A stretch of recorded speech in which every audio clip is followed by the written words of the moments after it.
ఇవాళ డీలిమిటేషన్కి సంబంధించినటువంటి చర్చ దక్షిణాది రాష్ట్రాలని ఒక ఊపేస్తూ ఉంది. 1971 జనాభా ఆధారంగా డీలిమిటేషన్ జరగాలి, లేదు అనంటే మరో 25 ఏళ్ల పాటు ఈ డీలిమిటేషన్ను నిలిపివేయాలనేటువంటి ప్రధాన డిమాండ్ తోటి నిన్న చెన్నైలో స్టాలిన్ నేతృత్వంలో దక్షిణాది రాష్ట్రాల రాజకీయ పార్టీలు మరియు వివిధ రాష్ట్రాల ముఖ్యమంత్రులు పాల్గొనడం జరిగింది. దీంతో పాటు పంజాబ్ ముఖ్యమంత్రి భగవంత్ మాన్ కూడా ఈ కార్యక్రమానికి హాజరు కావడం జరిగింది. అలాగే ఒడిశా మాజీ ముఖ్యమంత్రి నవీన్ పట్నాయక్ కూడా తన సంఘీభావాన్ని తెలియజేసిండు, కానీ హాజరు కాలేదు. ఇక చంద్రబాబు నాయుడు, పవన్ కళ్యాణ్ గారు వీళ్ళు హాజరు కాలేదు. మిగతా వాళ్ళందరూ కూడా అక్కడ హాజరైనట్టు కనిపిస్తూ ఉంది విత్ జగన్తో సహా. సో వాస్తవానికి డీలిమిటేషన్ పంచాయతీ దక్షిణాది రాష్ట్రాలకు ఒక రకంగా చెప్పాలంటే వీటన్నిటిని ద్రవిడ ప్రాంతాన్నంతా ఒకే వేదిక మీదకి తెచ్చినట్టుగా కనిపిస్తూ ఉంది. సో ద్రవిడ ప్రాంతం మలయాళీలు ఉన్నటువంటి ప్రాంతం, తమిళులు ఉన్నటువంటి ప్రాంతం, కన్నడులు ఉన్నటువంటి ప్రాంతం, తెలుగు వాళ్ళు ఉన్నటువంటి ప్రాంతం, ఇదంతా ద్రవిడ ప్రాంతం. ఈ ద్రవిడ ప్రాంతం ఒకప్పుడు ఒకే విధంగా ఉండేది. తర్వాత భాషా ప్రయుక్త రాష్ట్రాలుగా విడిపోయినటువంటి సందర్భంలో సాధారణంగా ఈ ద్రవిడ ప్రాంతం ఏదైతే డీలిమిటేషన్ విషయంలో లేవనెత్తుతా ఉందో అది న్యాయబద్ధమైనటువంటి అంశం. దాన్ని ఖచ్చితంగా ఎదుర్కోవాల్సినటువంటి అవసరం అయితే ఉంది. మరి స్టాలిన్ దీనికి నేతృత్వం వహిస్తూ దక్షిణాదిన ఒక అగ్గిరాజేసేటువంటి కార్యక్రమం చేస్తూ ఉంటే, మరోవైపు తమిళనాడు భారతీయ జనతా పార్టీ అధ్యక్షుడు అన్నామలై మాత్రం ఇది డీలిమిటేషన్ కోసం కాదు, వీళ్ళు ప్రజలకు ఇచ్చినటువంటి హామీలను మైమరపించి వాళ్ళ దృష్టిని మళ్లించడానికి చేస్తున్నటువంటి కార్యక్రమంగా ఆయన అన్నాడు. అలాగే చెంబల్ లోయ ముఠా ఇది అని చెప్పి బండి సంజయ్ కూడా ఆరోపణలు చేయడం జరిగింది. సో ఏదేమైనప్పటికీ కూడా డీలిమిటేషన్ అనేది 2026లో జరుగుతుంది అనేది పార్లమెంట్లో అనేక సార్లు ప్రభుత్వం చెప్పింది. మరి డీలిమిటేషన్ జరిగితే ఈ దక్షిణాది రాష్ట్రాల్లో ప్రస్తుతం 130 స్థానాలు ఈ దక్షిణాది ప్రాంతం దక్షిణాది రాష్ట్రాల నుంచి ఉన్నటువంటి పరిస్థితుల్లో మరి కొత్తగా సీట్లు పెరగకపోగా ఉన్న సీట్లు పోతే పార్లమెంట్లో మెజారిటీ సీట్లు ఉత్తర భారతదేశం వైపు ఉంటే రేపు పొద్దున వాళ్ళు దక్షిణాది ప్రయోజనాలను ఎట్లా నెరవేరుస్తారనేది ప్రధానమైనటువంటి పంచాయతీ. మరి దీనికి ఈ దక్షిణాది రాష్ట్రాల పంచాయతీలోకి ఈ అంశం పైన చంద్రబాబు గారు మాట్లాడకపోవడం, పవన్ కళ్యాణ్ గారు మాట్లాడకపోవడం, ఆ తర్వాత ఇంకొక ఇద్దరు కూడా మాట్లాడినట్టు తెలుస్తూ ఉంది. సో వాళ్ళు కూడా దీంట్లో భాగస్వామి అయితే ఈ ఉమ్మడి ప్రయోజనం ఇదంతా ఇక్కడ ఈ ప్రాంతంలో ఇప్పుడు మనం తక్కువ సీట్లు ఉంటే మీరు ఎవరిని అడగలేరు, ఎవరిని ఏం చేయలేరు. కాబట్టి భారతదేశంలో ఒక ప్రభుత్వం ఏర్పడాలంటే ఖచ్చితంగా దక్షిణాది రాష్ట్రాల పాత్ర అనేది అనివార్యంగా ఉండాలి, లేకపోతే ఇక్కడ ప్రాంత ప్రయోజనాలు దెబ్బతింటాయి. సో మొత్తానికి నిన్న చెన్నైలో జరిగినటువంటి కార్యక్రమంలో హాట్ టాపిక్గా మారింది. ఇటు బీఆర్ఎస్ పార్టీ నుంచి కేటీ రామారావు బృందం, అటు కాంగ్రెస్ పార్టీ నుంచి మహేష్ కుమార్ గౌడ్, అలాగే మహేష్ కుమార్ గౌడ్తో పాటు రేవంత్ రెడ్డి గారు కూడా వెళ్ళడం జరిగింది.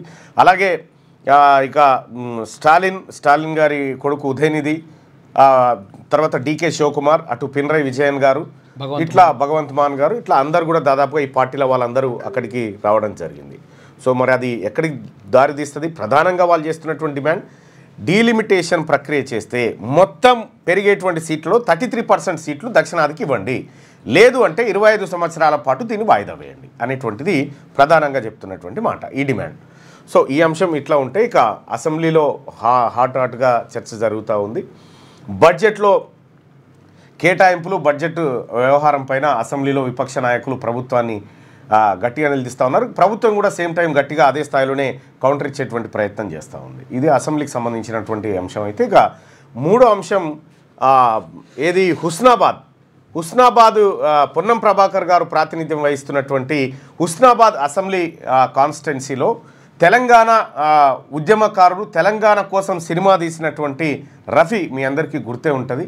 ఆ రఫీకి సంబంధించినటువంటి భూమిని అక్కడ కబ్జా గురవుతుందని చెప్పి రఫీ ఆవేదన వ్యక్తం చేస్తూ ఉన్నాడు. రఫీ మనతో పాటు స్టూడియోలో ఉన్నాడు. రఫీ వాయిస్ ఏంది ఒకసారి ఒక 2 నిమిషాలు విన్న తర్వాత మళ్ళీ మనం మార్నింగ్ న్యూస్లోకి వెళ్దాం. ఒకసారి రండి రఫీ గారు. తెలంగాణ ఉద్యమకారుడు, తెలంగాణ సినీ దర్శకుడు, అన్ని రకాలుగా. ఇందులో ఒక పాట మీ సినిమాలో ఒక పాట, ఫేమస్ పాట ఉంటుంది చూడు, ఆ పాట ఎంత అద్భుతమైన పాట అది. అదే పాట.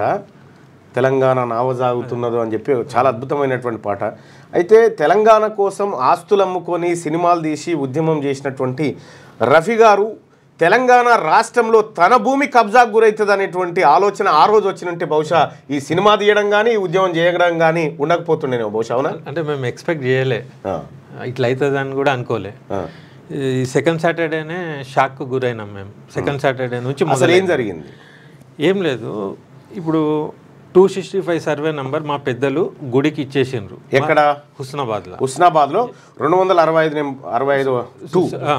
265 సర్వే నెంబర్ గుడికి ఇచ్చేసారు. 4 ఎకరాల 4 గుంటలు మీ పెద్దలు ఇచ్చేసారు.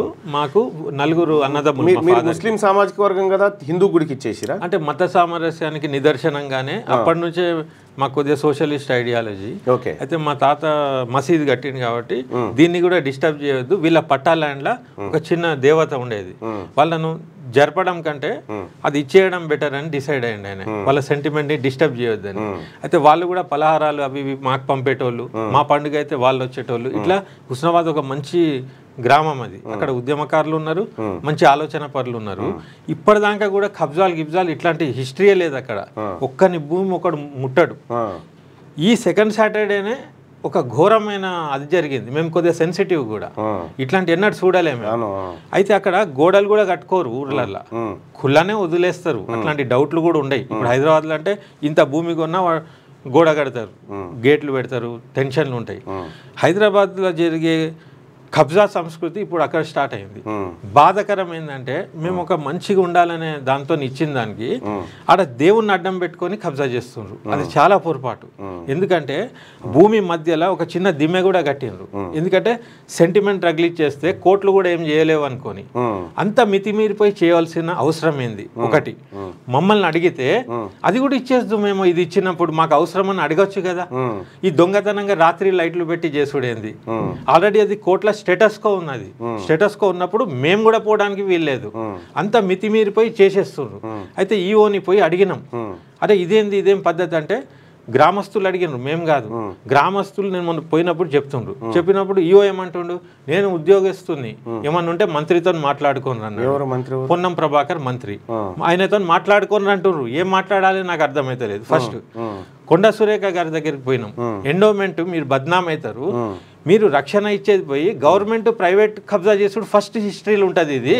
ఇది మీ ఆధ్వర్యంలో ఎండోమెంట్ కబ్జా చేసుడు రాంగ్ ఉంటుంది మేడం. ప్రైవేట్ వాళ్ళు ఎండోమెంట్ భూ కబ్జాలు చేసింది తెలుసు, కానీ ఎండోమెంట్ ముసుగులో ఇది చేసుడు రాంగ్ అవుతుంది అంటే ఆమె ఇమీడియట్ స్పందించింది, రాసింది కూడా. మీ ఇమీడియట్ పని ఆపాలి, జాయింట్ సర్వే చేసినాకనే పని చేయాలి, ఆ చేసే కల్ప్రిట్ ని శిక్షించాలి, ఆడ ఎవడున్నా పర్వాలేదు అని రాసింది. ఇమీడియట్ కమిషనర్ దగ్గర నన్నే పోయి అందరికి ఫోన్ చేయమని పని ఆగిపోయింది. మేము రిలాక్స్ అయిపోయినాం. ఒక దినం ఆగింది, నెక్స్ట్ డే మళ్ళీ పని స్టార్ట్ అయిపోయింది. ఎందుకు చెప్తా. మా ఫాదర్ ఫోటోలు తీసి పంపిండు, మళ్ళీ స్టార్ట్ అయింది రా అని. అప్పుడు నేను అక్కడ కాల్ చేసిన కొండ సురేఖ సిబ్బందికి చేస్తే మార్నింగ్ పొన్నం ప్రభాకర్ ఫోన్ చేసిండు, నేను లోకల్ మినిస్టర్ని, పని ఎందుకు ఆగాలి, పని నడవని, ఏదున్నా నేను చూసుకుంటా మీకెందుకు అన్నాడు, మీరు పోయి ఆయనను కలువురు అన్నాడు. అప్పుడు మా ఫాదర్ ఆయనను పోయి క్యాంప్ ఆఫీస్లో కలిసిండు.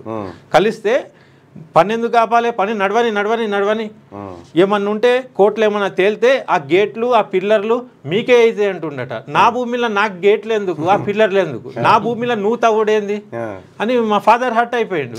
ఆయన వినండి సార్ మా బాధ అంటే కారెక్కి వెళ్ళిపోయాడు, నాకు అసెంబ్లీ ఉన్నదని. అరే ఇంత సెన్సిటివ్ అంశము కొండ సురేఖ ఆపు అన్నప్పుడు ఒక మంత్రి అయినా ఆపియాలే కదా. ఈయన పేరు చెప్పి ఎవడన్నా చేసినా కూడా ఫస్ట్ ఇది ఆపండి, ఇది సెన్సిటివ్ ఇష్యూ అనాలి కదా. ఆ తర్వాత నేను 10 రోజులు ఓపిక పట్టిన, నేను మీడియాకి రాలే, నా సేవ్ బ్లాస్టులకు అందరికి చెప్పిన, మీకు కూడా నేను వాట్సాప్ లో చెప్పినా కానీ దీన్ని వార్త చేయొద్దన్న మనం అని కూడా రాసిన. ఎందుకు రాసిన? ఒక బాధ్యత మనకు. అక్కడ కమ్యూనల్ అవన్నీ చేయకూడదు. మనం ఏమన్నా ఉంటే సామరస్యంగా ఖతం చేసుకుందాం అనుకున్నాం. కోర్టు మండే ఆన్ అయిపోయింది. జడ్జి గారి ముంగట పెట్టి ఫోటోలు పెట్టినాం మేము. అప్పుడు వీళ్ళు వచ్చి ఏమంటారంటే ఎగ్జాక్ట్ హైదరాబాద్ లో చేసే కబ్జా లెక్క బౌండరీ ఖని తీసేసి ఇది మా సర్వే నంబరే అంటున్నారు. దాన్ని కప్పాలి కదా. ఇప్పుడు తప్పు జరిగింది, కోర్టులో అడుగుతాడు కదా, స్టేటస్కో ఉన్నప్పుడు ఎట్లా పోయినావు అంటే అది మా దాంట్లోనే తవ్వుకున్నాం అన్నారు. అప్పుడు జడ్జి గారు సూపర్ అడిగినారు, మీదే అయితే మా స్టేటస్కో దేని మీద ఉంది? ఆడ ఉన్నదే చిన్న ముక్క, అన్ని కట్టడాలు అయిపోయినాయి, ఇప్పుడు ఇరికిర్రు. ఇక్కడ స్టేటస్కో ఏడున్నది అన్నారు. తర్వాత మొన్ననే అడ్వకేట్ కమిషనర్ అందరి పంచులతో కలిసి సర్వే చేపించింది కోర్టే. వాటికి కూడా దిమ్మెలు పీక్ పారేసారు, ఇట్లా తీసేసి రాత్రికి రాత్రి తీసేసారు. తర్వాత రాత్రి పూట లైట్లు పెట్టి పనిచేసే అవసరం ఏంది? తర్వాత మున్సిపల్ దగ్గర పర్మిషన్ తీసుకున్నారా వీళ్ళు? తీసుకోవాలి కదా. వేరే భూమిలో కట్టుమని మున్సిపాలిటీ ఇస్తుందా పర్మిషన్? ఇయ్యది. అయితే నేను మున్సిపల్ జాయింట్ డైరెక్టర్ని కలిసి అక్కడ ఫోన్ చేపిస్తే నేను ఫోన్లో వినబడుతుంది కదా, సార్ దీని వెనక మినిస్టర్కి ఇట్లా ఉన్నారు, మేము ఏం చేయలేకపోతున్నామని ఆయన చెప్పుడు. నేను ప్రమాణం చేసి చెప్తున్నా, నేను రోజాలు ఉన్నాయి. ఏం పొన్నం ప్రభాకర్ అన్న ఏందే ఇది? ఈ ఉద్యమకారుడు భూమి దొరికిన అదే. తర్వాత కవ్వ లక్ష్మారెడ్డి అని జేఏసీ ఆయన ఉంటాడు, ఆయనతోనే అన్న నువ్వు పిలిస్తే మేము వచ్చినాం వాడ సపోర్ట్ చేయడానికి గండిపల్లిలా. ఆయన గెలుపుకు నేను కూడా తిరిగినావు కదా పొన్నం ప్రభాకర్, మామూలుగా కాదే, ఫుల్ తిరిగినా అది వైరల్ అయింది. అక్కడ గండిపల్లిలో కేసీఆర్ కుర్చేసుకొని చేస్తా అన్నాడు కదా, మరి కాళేశ్వరం అయింది, గండిపల్లి ఎందుకు గాలి అడిగినోని నేను. ఈ కుర్సీ అక్కడేసుకున్నాడు ప్రగతి భవన్లో, ఆ కుర్సీ తీస్తే గానీ గండిపల్లి కాదన్నోని నేను. ఈయనకు ఓటేమన్నా సోనియా గాంధీ రుణం తీసుకుందాం అనుకున్నా. సోనియా గాంధీని నేను ప్రేమించే మనిషిని, ఆమె లేకుంటే తెలంగాణ రాదనుకునేటోని. ఆమెను పోయి నేను చాల్వ కప్పినోని. నేను కాంగ్రెస్ కాదు, కానీ ఈసారి మనం రుణం తీర్చుకోవాలని చెప్పి ఈ ఎలక్షన్లో నేను పనిచేసినోని. ఒక్క హుస్నాబాదే కాదు, తొర్రూరు, మొయినాబాద్ అంతా తిరిగి ప్రభుత్వం తెచ్చుకున్నాక నా గొడ్డలతో నా కాలు నేను కొట్టుకున్నట్టున్నది. ఇప్పుడు చెప్పుకుంటే ఇజ్జత్ పోతుంది. ఇప్పుడు టీఆర్ఎస్ పిల్లలందరూ సోషల్ మీడియాలో ఈ అన్న ఉద్యమకారుడు ప్రజాపాలన అన్నాడు, ఈయన భూమికే దిక్కు లేదని రాస్తున్నారు. నేను 45 నియోజకవర్గాలు తిరిగి కాంగ్రెస్ పార్టీ ప్రచారం చేస్తే నన్ను సస్పెండ్ చేశారు. నీకు ఇంకా గమ్మతి విషయం ఏంటంటే, ఇప్పుడు పొన్నం ప్రభాకర్ గారిని గెలిపిమని నువ్వు తిరిగినావు, నీ భూమి పని చేసారు. అంటే నేను ఒకటి చెప్తా ఉన్నా ప్రభాకర్ అన్న, వాస్తవానికి ఆయన చేసిన పోరాటానికి ఇంకో 3 ఎకరాలు గవర్నమెంట్ ఇవ్వాలి. ఉల్టా ఆయన చేసిన పోరాటానికి, ఆయన పడ్డ కష్టానికి, తెలంగాణ ఉద్యమంలో ఆయన చేసినటువంటి విరోచిత పోరాటం, అది మామూలు పోరాటం కాదు. ఎవడు సాహసం చేయనప్పుడు ఓ సినిమా తీసి మొత్తం ప్రపంచానికి సవాల్ ఇచ్చిరండు. అటువంటి బిడ్డకు 3 ఎకరాలు సర్కార్ ఇచ్చి ఈ సినిమా ఇండస్ట్రీలో ఇప్పుడు రామానాయుడు స్టూడియో, పద్మాలయ స్టూడియో ఇవన్నీ ఉన్నాయిగా, ఈ రఫీ స్టూడియో కూడా ఒకటి ఉండాల్సిందే. నిజంగా అట్లా మనం ఏమైనా మంచి చేయాలనుకుంటే ఇది వీకి అది వీకి పోయాడా ఈయన మిగిలిన భూమిలో పని చేయించ నీ పేరే చెప్పవచ్చు ఆయన కుద్దు పొన్నం ప్రభాకర్ గారేనా? అదే అంటున్నారు అందరూ. ఇంకోటన్నా, ఒక శిలాపలకం ఉండేది మా పెద్దలది, పూర్వీకులు ఎవరైతే ఉండేనో ఆ కమ్యూనిటీ వాళ్ళు చాలా గొప్పోళ్ళు. వాళ్ళు మా పెద్దనాన్న పేర్లు, మా నాన్న పేర్లు హిందూ టెంపుల్ మీద ముస్లిం పేర్లు ఉండే దాతలని. నేను మొన్న విజిట్ కి పోయినా, కలెక్టర్ చెప్తే అది తీసేసిండ్రు. నేను పూజారిని అడిగిన పాత ఇప్పుడు బతుకున్న వాళ్ళు ఉంటారు కదా, అదే పేరు కూడా ఏందే ఇది ఇక్కడ ఉండే కదా ఒకటి, అది ఏది అంటే ఆయన వీడియో కూడా ఉంది, రికార్డ్ చేసిండ్రు లక్కీగా నా ఎంబడి ఉండేటోళ్ళు. ఇది తీసి పక్కన పెట్టినరు అని నేను హర్ట్ అవుతా అనుకొని పాపం మంచిగా తయారు చేసి పెడతారట అని నన్ను ఓదార్స్తుండే ఆయన స్వభావం చూడు. అయితే నేను అనేది, నువ్వు కబ్జా చేస్తే చెయ్యేడన్న, ఈ గుడి కాడ ఎందుకు? ఫస్ట్ కబ్జాలు చేస్తేందుకేనా మంత్రి అయింది? నాకు కొందరు ఏమంటున్నారు, పోయి మాట్లాడు అన్నారు కదా అందరూ. నాకాడేమున్నాయి, మిగిలిన ఆ ముక్కలు గంతే ఉన్నాయని పోయినాయి. సెటిల్మెంట్ కోసం అని ఏమన్నా అని ఉండొచ్చు, నువ్వు పోయి సామరస్యంగా చేసుకో అంటున్నారు. సామరస్యం నువ్వు సెటిల్మెంట్ చేసుకో, ఎట్లా చేసుకుంటాం? నా కాడ ఏడున్నాయి, ఉన్నదే పీక్తే మీరు. నేను సెటిల్మెంట్ ఎందుకు? నా భూమికి సెటిల్మెంట్ ఏంది? నేను కబ్జా చేస్తే సెటిల్మెంట్, నాకేం పని కబ్జాలు చేసుడు? నా ఉన్న భూమి మరే తరతరాల నుంచి ఆ ఖాళీ జాగా ఇయ్యాలెందుకు కడుతుండ్రు? టెంపుల్ అంతా డెవలప్ చేసేటోళ్ళు ఆడ కట్టనుండే కదా. ఆ ఈవోకి ఫోన్ చేయి.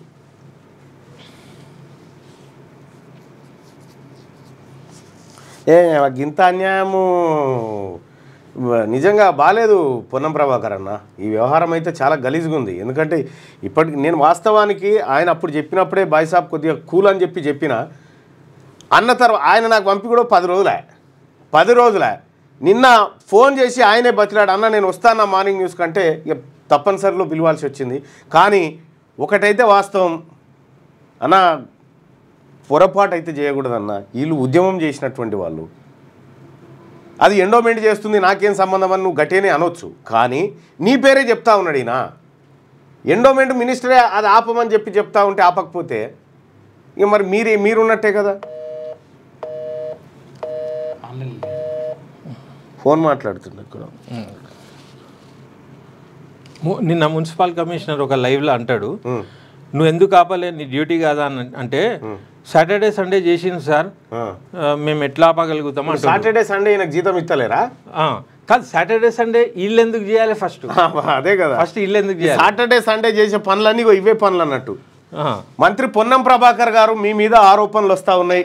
లాటరీ గెలిచారు, ఇన్స్టెంట్ లోన్స్ ఇస్తాము, ఇంట్లో ఉండే డబ్బులు సంపాదించండి, ఇలా వేగంగా డబ్బు సంపాదించడం గురించి సోషల్ మీడియా యాడ్స్ లేదా ఫోన్ కాల్స్ ద్వారా మిమ్మల్ని ఎవరైనా సంప్రదిస్తే అది సైబర్ నేరగాళ్ల పన్నాగం కావచ్చు. వారి వలలో పడకండి. ఇలాంటి సంఘటనలను వెంటనే నేషనల్ సైబర్ హెల్ప్ లైన్ 1930 కి రిపోర్ట్ చేయండి. ప్రజా ప్రయోజనార్థం జారీ చేసిన వారు మినిస్ట్రీ ఆఫ్ హోమ్ అఫైర్స్.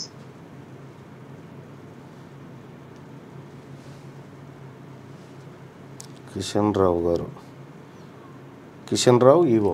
మా డాడీ ఫోటో తీయబోతేనట, మిగతా వాళ్ళు ఇట్లా కోట్ అని భయపడి ఇట్లా తిరిగితే తీ నా ఫోటో తీ అంటున్నట.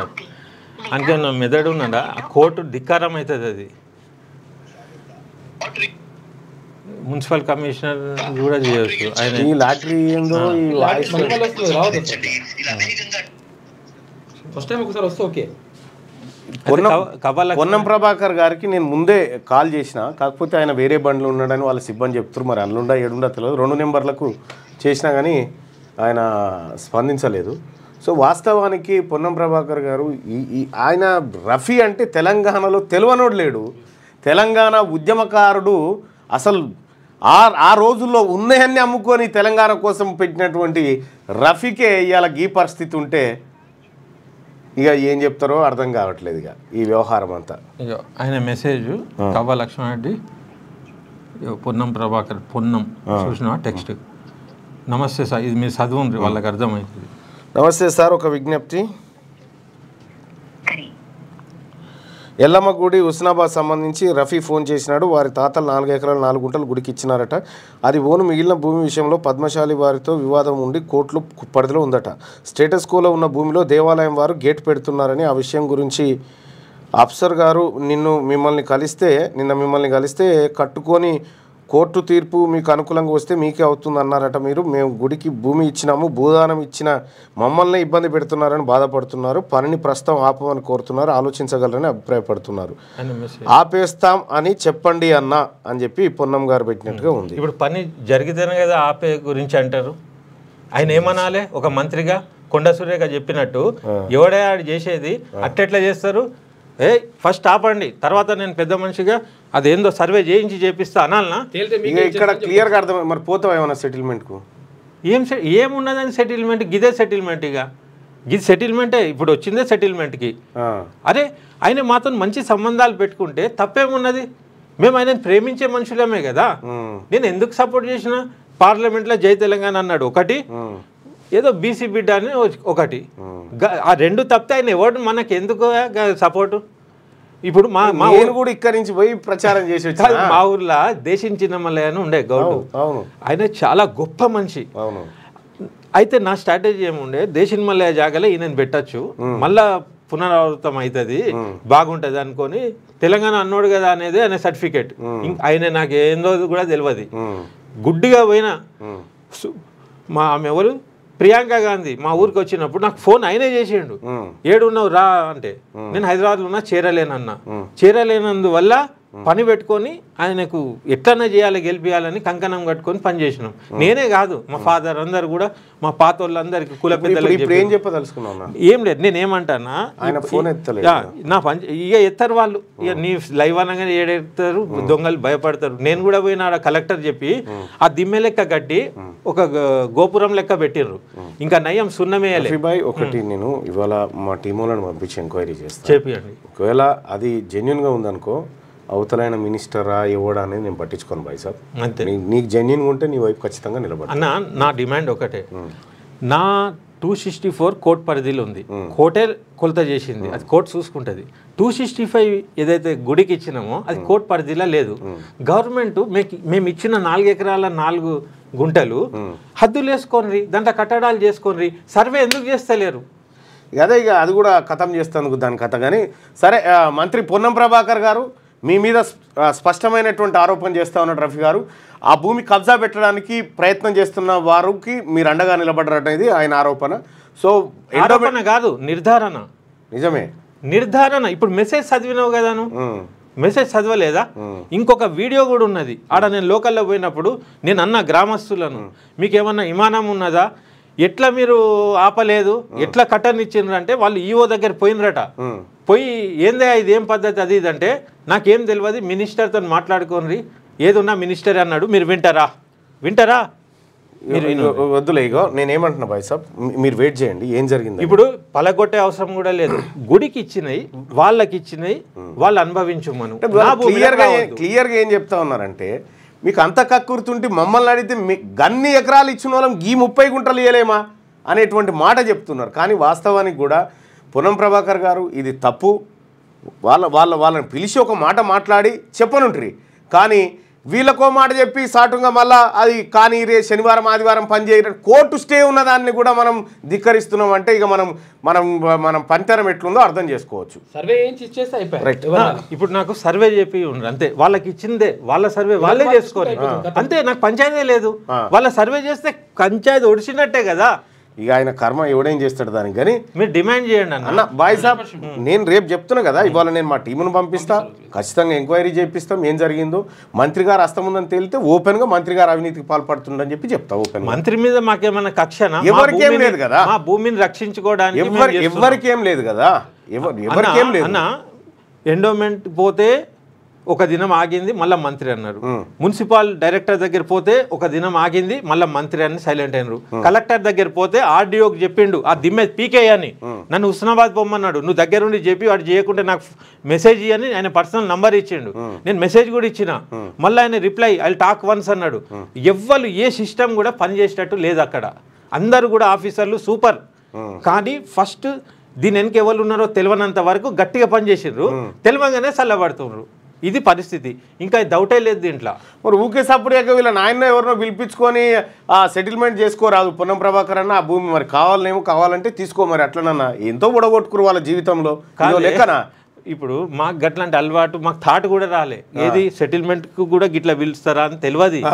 మాకు సూటిగా చెప్పాలి ఏదన్నా ఉంటే. చెప్పినా మేము అంటాం మాకు సెటిల్మెంట్ కూడా పైసలు లేవు, ఉన్న భూమే సెటిల్మెంట్ తీసుకోరని అంటాం. నేను నిజంగా అంటున్నా, మాకు ఇప్పుడు డిగ్నిటీ ఎఫెక్ట్ అయింది, ఆత్మగౌరవం పోయింది. మేము ఇచ్చిన వాళ్ళ శిలాపలకం తీసి మూలన పెట్టుడు, ఉల్టా ఏమేమో క్లెయిమ్ చేస్తుండ్రు. ఇయో మా తాతల కాడ నుంచి పహానీలు రికార్డులు అన్నీ ఉంటాయి కదా, మా పట్టా అనేది ఉండదా? లేకుంటే మాతో ఎందుకు దస్తూరి చేసుకొని దానం పత్రం ఎందుకు ఉన్నది? అన్ని తెచ్చినా నేను, ఎందుకు ఉంటుంది అది? ఇప్పుడు ఎట్లా తయారు చేస్తుందంటే కమ్యూనల్ ఎఫెక్ట్, ఆడ బొట్లు పెట్టి ఇంకెవరెవరినో రప్పించి పిచ్చి పిచ్చి చేస్తే ఉండి హిందూ టెంపుల్ కు 4 ఎకరాల దానం చేసి గుడి ఏర్పాటు చేసి మత సామరస్యాన్ని కాపాడాలని వీలు చేస్తే ఇవాళ వీళ్ళ పరిస్థితి గిద్దెచ్చినాం. ఇది వెరీ బ్యాడ్. ఇవాళ అన్న రేపు మళ్ళీ మార్నింగ్ న్యూస్ లో ఈ అంశం లేవనెత్తుతా ఖచ్చితంగా. కూర్చోండి రఫీ అన్న, మళ్ళీ మాట్లాడదాం. సో మార్నింగ్ న్యూస్ లోకి వెళ్దాం. ముందుగా రైట్ ఇదేనా యాప్ లింక్. సో ఎటో ఆయన అదేటో పోయింది. ఓకే, ఎట్లా క్లోజ్ ఇదే బ్లాక్. రైట్ మార్నింగ్ న్యూస్ చూస్తున్నటువంటి మిత్రులారా, ఒకసారిగా అన్న అది ఖాళీపోనే గ్రాండ్గా ఐపీఎల్ ఆరంభం. ఐపీఎల్ 18 అట్టహాసంగా ప్రారంభమైంది. కోల్కతాలోని ఈడెన్ గార్డెన్స్లో శనివారం జరిగిన ఈ సెరమనీలో శ్రేయా ఘోషల్ పాటలు, దిశా పట అనే డ్యాన్సులకు తోడు షారూఖ్ ఖాన్ తన ట్రేడ్ మార్క్ స్టెప్లతో అలరించాడు. ఇక రింకు సింగ్ తర్వాత విరాట్ కోహ్లీతో కలిసి చేసిన డ్యాన్సులు ఫ్యాన్స్ను కట్టిపడేశాయి. మొదట మ్యాచ్ ఆర్సీబీ కేకేఆర్ల మధ్య జరగగా 7 వికెట్ల తేడాతో ఆర్సీబీ విజయం సాధించింది. ఆదివారం ఉప్పల్ స్టేడియంలో Sunrisers Hyderabad, Rajasthan Royals తలపడనున్నాయి. ఇక సునీతకు మరో టాస్క్ అంటూ ప్రత్యేక సంచిక 4 సప్లిమెంట్ను వెలుగు దినపత్రికలో చూడొచ్చు. సునీత విలియమ్స్ ఇక 25 ఏళ్ల దాకా డీలిమిటేషన్ వద్దు, జనాభా ప్రాతిపదికన చేపడితే ఒప్పుకోం, చేస్తే ఎంపీ సీట్ల సంఖ్యను మార్చొద్దు, హద్దులే మార్చాలి. ఒకవేళ ఎంపీ సీట్లు పెంచితే లోక్సభలో సౌత్ వాటా 33% ఉండాల్సిందే. కేంద్రానికి తేల్చి చెప్పిన సీఎం రేవంత్ రెడ్డి, దక్షిణాదికి అన్యాయం చేస్తే ఊరుకోం, ఇప్పటికే నిధులు పన్ను చెల్లింపుల్లో కోత, రాష్ట్రం రూపాయి ఇస్తే 41 పైసలు మాత్రమే వెనక్కి, అదే యూపీకి ₹2.73, బీహార్కు ₹9.22. ఉత్తరాదిని గౌరవిస్తాం కానీ దక్షిణాది హక్కులపై రాజీ పడబోమని వెల్లడి. చెన్నైలో ఫెయిర్ డీలిమిటేషన్ మొదటి జేఏసీ మీటింగ్లో ప్రసంగం, హాజరైన 4 రాష్ట్రాల సీఎంలు, లీడర్లు. న్యాయం జరిగే వరకు పోరాటం ఆగదు అని చెప్పేసి తమిళనాడు సీఎం ఎంకే స్టాలిన్ అంటుండు. దక్షిణాది రాష్ట్రాలకు డేంజర్ బెల్ అని చెప్పేసి కేరళ సీఎం పినరాయి విజయన్ అంటుండు. ఇక సీట్ల సంఖ్యను తగ్గించుకోమని చెప్పేసి కర్ణాటక డిప్యూటీ సీఎం. ఇంకొక ప్రేమ జంట క్యూనిస్ను ఆశ్రయించింది. వాళ్ళు పెళ్లి చేసుకున్నారంట. అయితే అమ్మాయి తరఫు బంధువులు వాళ్ళని చంపేస్తామని చెప్పి బెదిరిస్తూ ఉన్నారట. వాళ్ళు స్టూడియోకి వచ్చినారు. కాసేపట్లో వాళ్ళని మన ముందుకు తీసుకొస్తాం. సో మరి వాళ్ళకు ఎవరు బెదిరిస్తూ ఉన్నారు, ఏం కథ, వాళ్ళు మేము లైవ్లోకి వస్తామని చెప్పి రిక్వెస్ట్ చేస్తూ ఉన్నారు. సో నేను వాస్తవానికి మాట్లాడదాం అనుకున్నా, కానీ వాళ్ళు లైవ్లోకి రావడానికి ఇష్టపడతా ఉన్నారు. సో మరి కాసేపట్లో వాళ్ళని లైవ్లోకి తీసుకొస్తా. రైట్గా సీట్ల సంఖ్యను తగ్గించుకోమని చెప్పేసి Karnataka CM deputy CM DK Shivakumar అంటుండు. ఉత్తరాదిన సీట్లు పెరిగినా మాకు అన్యాయం అని చెప్పేసి పంజాబ్ సీఎం భగవంత్ సింగ్ మాన్ అంటుండు. రైట్గా జనాభా ప్రాతిపదికన చేపడితే ఒప్పుకోమని క్లియర్గా చెప్తా ఉన్నారు. అదే ఇగో ఈ రకంగా నిన్న లీడర్ హాజరయ్యారు. దక్షిణాది రాష్ట్రాలకు నష్టం కలిగించేలా లోక్సభ నియోజకవర్గాల పునర్విభజన చేపడితే ఊరుకోబోమని, ఇక్కడి ప్రజల భాగస్వామ్యంతో ఐక్యంగా పోరాడతామని కేంద్ర ప్రభుత్వానికి సీఎం రేవంత్ రెడ్డి తేల్చి చెప్పారు. జనాభా ప్రాతిపదికన ప్రొరేటా విధానంలో లోక్సభ నియోజకవర్గ సీట్లను ఎట్టి పరిస్థితుల్లో పెంచొద్దు. అలా పెంచితే దక్షిణాది రాష్ట్రాలకు తీరని అన్యాయం జరుగుతుంది. దీన్ని సహించేది లేదు. 25 ఏళ్ల పాటు ఎంపీ సీట్ల సంఖ్యలో ఎలాంటి మార్పు చేయొద్దు. డీలిమిటేషన్ ప్రక్రియ చేపట్టాలనుకుంటే సీట్ల సంఖ్యలో మార్పు లేకుండా రాష్ట్రాల్లోని నగరాలు, గ్రామాల్లోని జనాభా ఆధారంగా హద్దులు మాత్రమే మార్చాలని డిమాండ్ చేశారు. ఇక శనివారం చెన్నైలో తమిళనాడు సీఎం స్టాలిన్ అధ్యక్షతన ఫెయిర్ డీలిమిటేషన్ మొదటి జాయింట్ యాక్షన్ కమిటీ మీటింగ్ జరిగింది. వచ్చే నెలలో హైదరాబాద్లో సదస్సు. ఫెయిర్ డీలిమిటేషన్పై రెండో సదస్సును వచ్చే నెలలో హైదరాబాద్లో నిర్వహిద్దామని మీటింగ్లో సీఎం రేవంత్ రెడ్డి కోరారు. మన పోరాటాన్ని ఏ విధంగా ముందుకు తీసుకెళ్దామనే విషయాన్ని ఆ సదస్సులో చర్చిద్దాం. పునర్విభజనతో నష్టపోయే రాష్ట్రాల హక్కుల రక్షణకు భారీ బహిరంగ సభను నేను ఏర్పాటు చేస్తా అని చెప్పారు. దక్షిణ భారతదేశానికి చెందిన అన్నదమ్ములు, అక్క చెల్లెలంతా మన హక్కుల పరిరక్షణకు కలిసి రావాలని విజ్ఞప్తి చేశారు. జాతీయ స్థాయిలో సమన్వయం, కార్యాచరణ కోసం ఢిల్లీలో కార్యాలయం ఏర్పాటు చేస్తున్నట్లు చెప్పారు. ఇక నియోజకవర్గాల పునర్విభజనపై అందరినీ ఏకతాటిపైకి తెచ్చిన తమిళనాడు సీఎం స్టాలిన్కు ప్రత్యేక అభినందనలు తెలియజేస్తున్నట్లు సీఎం రేవంత్ పేర్కొన్నారు. ఇక ఇప్పుడు మాట్లాడకపోతే చరిత్ర క్షమించదు. డీలిమిటేషన్ విధానంలో దక్షిణాది రాష్ట్రాల భవిష్యత్తు నాశనం అవుతుందని చెప్పి కేటీఆర్ చెప్తున్నటువంటి మాట. ఇక్కడ మనం గమనించాల్సినటువంటి అంశం ఏంటంటే, అన్ని పార్టీలు, దక్షిణాది ప్రాంతంలో అన్ని పార్టీలు కూడా దీన్ని వ్యతిరేకిస్తూ ఉన్నాయి. ఒకవేళ సీట్లు పెంచితే 33% వాటా ఇవ్వమంటున్నారు. ఇది కాకుండా ఇంకా ఏ కార్యక్రమం చేసినా అది దక్షిణాదిని మోసం చేసే కార్యక్రమం అయితే మొదటి జేఏసీ మీటింగ్ అక్కడ స్టాలిన్ గారు చేసినట్టు అది అక్కడ జరిగింది. అయితే ఇక్కడ రేవంత్ రెడ్డి గారు ఏమంటుండంటే భారీ బహిరంగ సభ పెడతా అంటాడు. భారీ బహిరంగ సభ పెట్టడం ద్వారా ఎలాంటి ఇంపాక్ట్ ఏముంటుందంటే, మిగతా రాష్ట్రాల నేతలంతా అక్కడికి వస్తారు. సరే, రేవంత్ రెడ్డి గారు ఎంట్రీ, మళ్ళా మన రేవంత్ అన్న పాట ఎంట్రీ, అదంతా వ్యవహారం అంతా ఉంటుంది. ఆ ఎంట్రీలో ఎంట్రీ మళ్ళీ దిగిపోయేటప్పుడు ఆ 2 పాటలు అయితే ఖచ్చితంగా, ఎక్కేటప్పుడు దిగేటప్పుడు మాట్లాడేటప్పుడు ఆ పాటతో నడిపిస్తూ ఉంటాడు వ్యవహారం అంతా. అయితే ఇప్పుడు ఈ పోరాటాన్ని తన వైపు తీసుకురావడానికి ఈ బహిరంగ సభ అక్కడికి వస్తుంది. వాస్తవానికి ఈ పంచాయతీ పార్లమెంట్లో జరగాల్సినటువంటి పంచాయతీ దేశవ్యాప్తంగా జరగాలి. కానీ మరి జరిగేటువంటి కార్యక్రమం అయితే ఇది. ఇప్పుడు నేను ఒక మాట చెప్తా ఉన్నా, ఇక్కడ దక్షిణాదికి అన్యాయం జరిగితే మీరు అందరు పోయి కూర్చున్నారు. తెలంగాణలో బీసీలకు అన్యాయం జరిగితే నేను మాట్లాడితే, నేను గాల పెడితే మాత్రం నన్ను సస్పెండ్ చేస్తారా? మరి దక్షిణాదికో న్యాయం, ఇక్కడ ఉన్న బీసీలకు ఇంకో న్యాయం ఎట్లయితుంది ఇది? అందుకే మీరు చేస్తే రాజకీయం, అవతలోడు చేస్తే వ్యభిచారం కాదు. బరాబర్ బీసీలు రాజకీయం చేయాలనుకుంటున్నారు ఈ రాష్ట్రంలో. ఇక్కడ బీసీల హక్కులు కొల్లగొట్టింది మీరు, ఇక్కడ ఉన్నటువంటి బీసీల పదవులు కొల్లగొట్టింది మీరు, ఇక్కడ ఉన్నటువంటి బీసీల జనాభా తక్కువ చేసి చూపించింది మీరు పోయి ఇప్పుడు మళ్ళీ మేము మీతో నుంచి కొట్లాడాలి. మా సంగతి ఏంది మరి? రాష్ట్రంలో బీసీల సంగతి ఏంది? 30 సంవత్సరాల నుంచి కాంగ్రెస్ పార్టీని పట్టుకొని తిరుగుతున్నటువంటి మేడ్చల్ ఏది అడ్వకేటు, కాంగ్రెస్ పార్టీ అడ్వకేటు, ఆయన బీసీ అని ఏది అక్కడ పీపీ పోస్టు ఆయనకు కాకుండా ఓ రెడ్డి ఆయన బీఆర్ఎస్లకి ఏం తీసుకొచ్చి ఇచ్చారు. మీరు పంచుకునే పదవులు పంచుకునే కాడ మీకు పార్టీలే లేనప్పుడు మేము బీసీలమంతా ఒకటే కాడ మాకు పార్టీలు ఎందుకు? మరి బీసీలకు ఒక న్యాయము మాకో న్యాయం అయితే ఉండొద్దు కదా అని మీరు ఆలోచించాలి. ఆలోచించినప్పుడు బీసీ ఉద్యమాలను ప్రోత్సహించాలి. బీసీ ఉద్యమాలను ప్రోత్సహించకుండా బీసీలనంతా ద్రోహులుగా, అసలు నీ ఉద్యోగ నియామకాల కుట్ర, నీ ఈడబ్ల్యూఎస్ కుట్రనే మొత్తం కరుడు కట్టినటువంటి ఏది నీ శరీరం అంతా అది నిండిపోయి ఆ పని చేసినావు.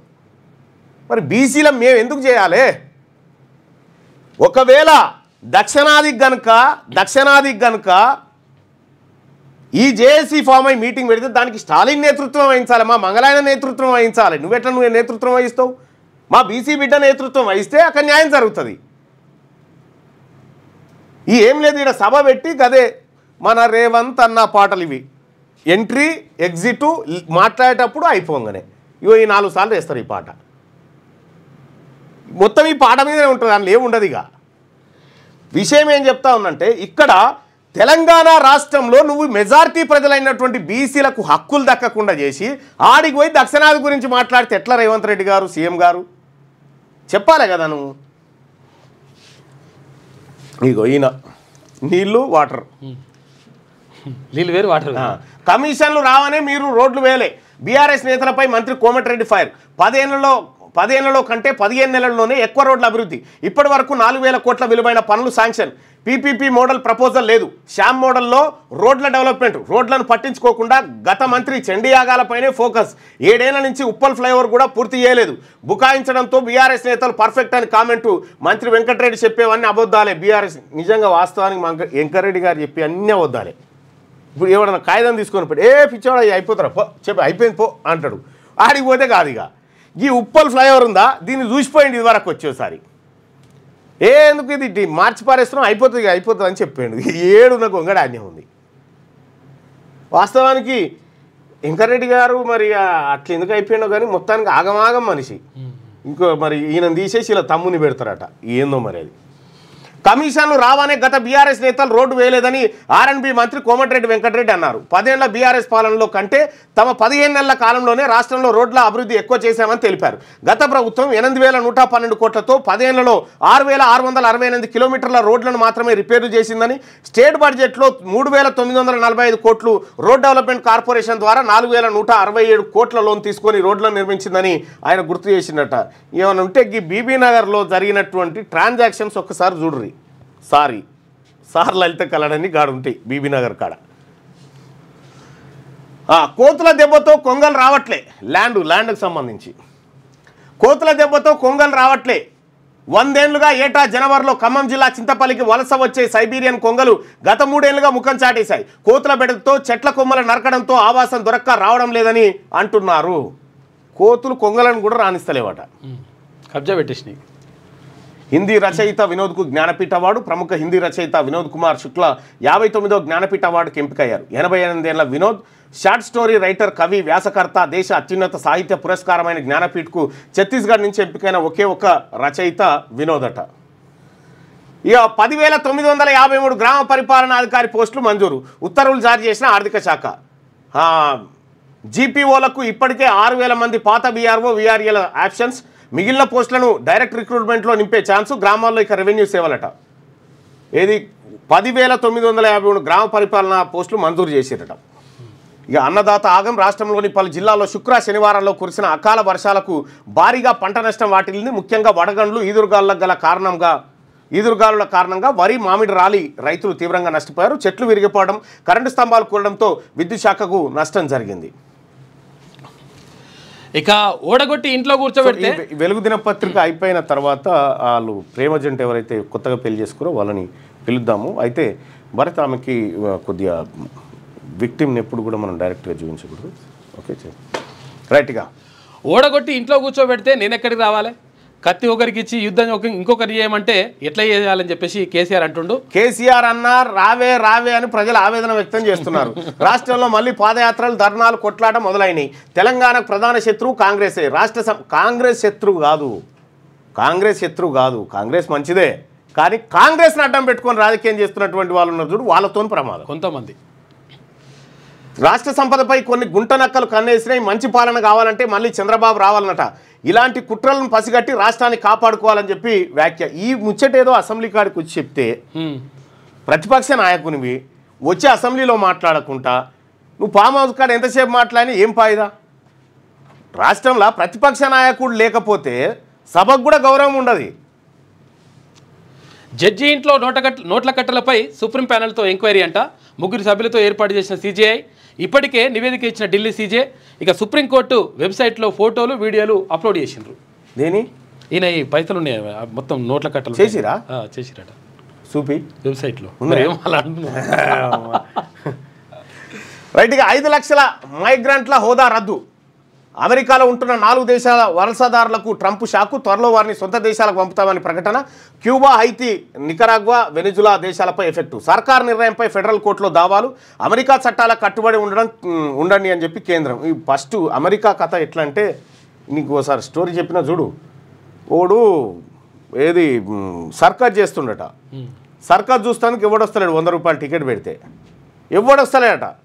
ఫ్రీ అని పెట్టిండట. ఫ్రీ అని పెట్టితే ఓ మంది అంతా నిండిపోయిరుగా సర్కస్లో. నిండిపోయాక గేట్లు మూసి ఆ సర్కస్లో ఉన్నటువంటి పులిని ఇడిచిపెట్టిండట. బయటికి పోవాలంటే 200 ఇవ్వనట.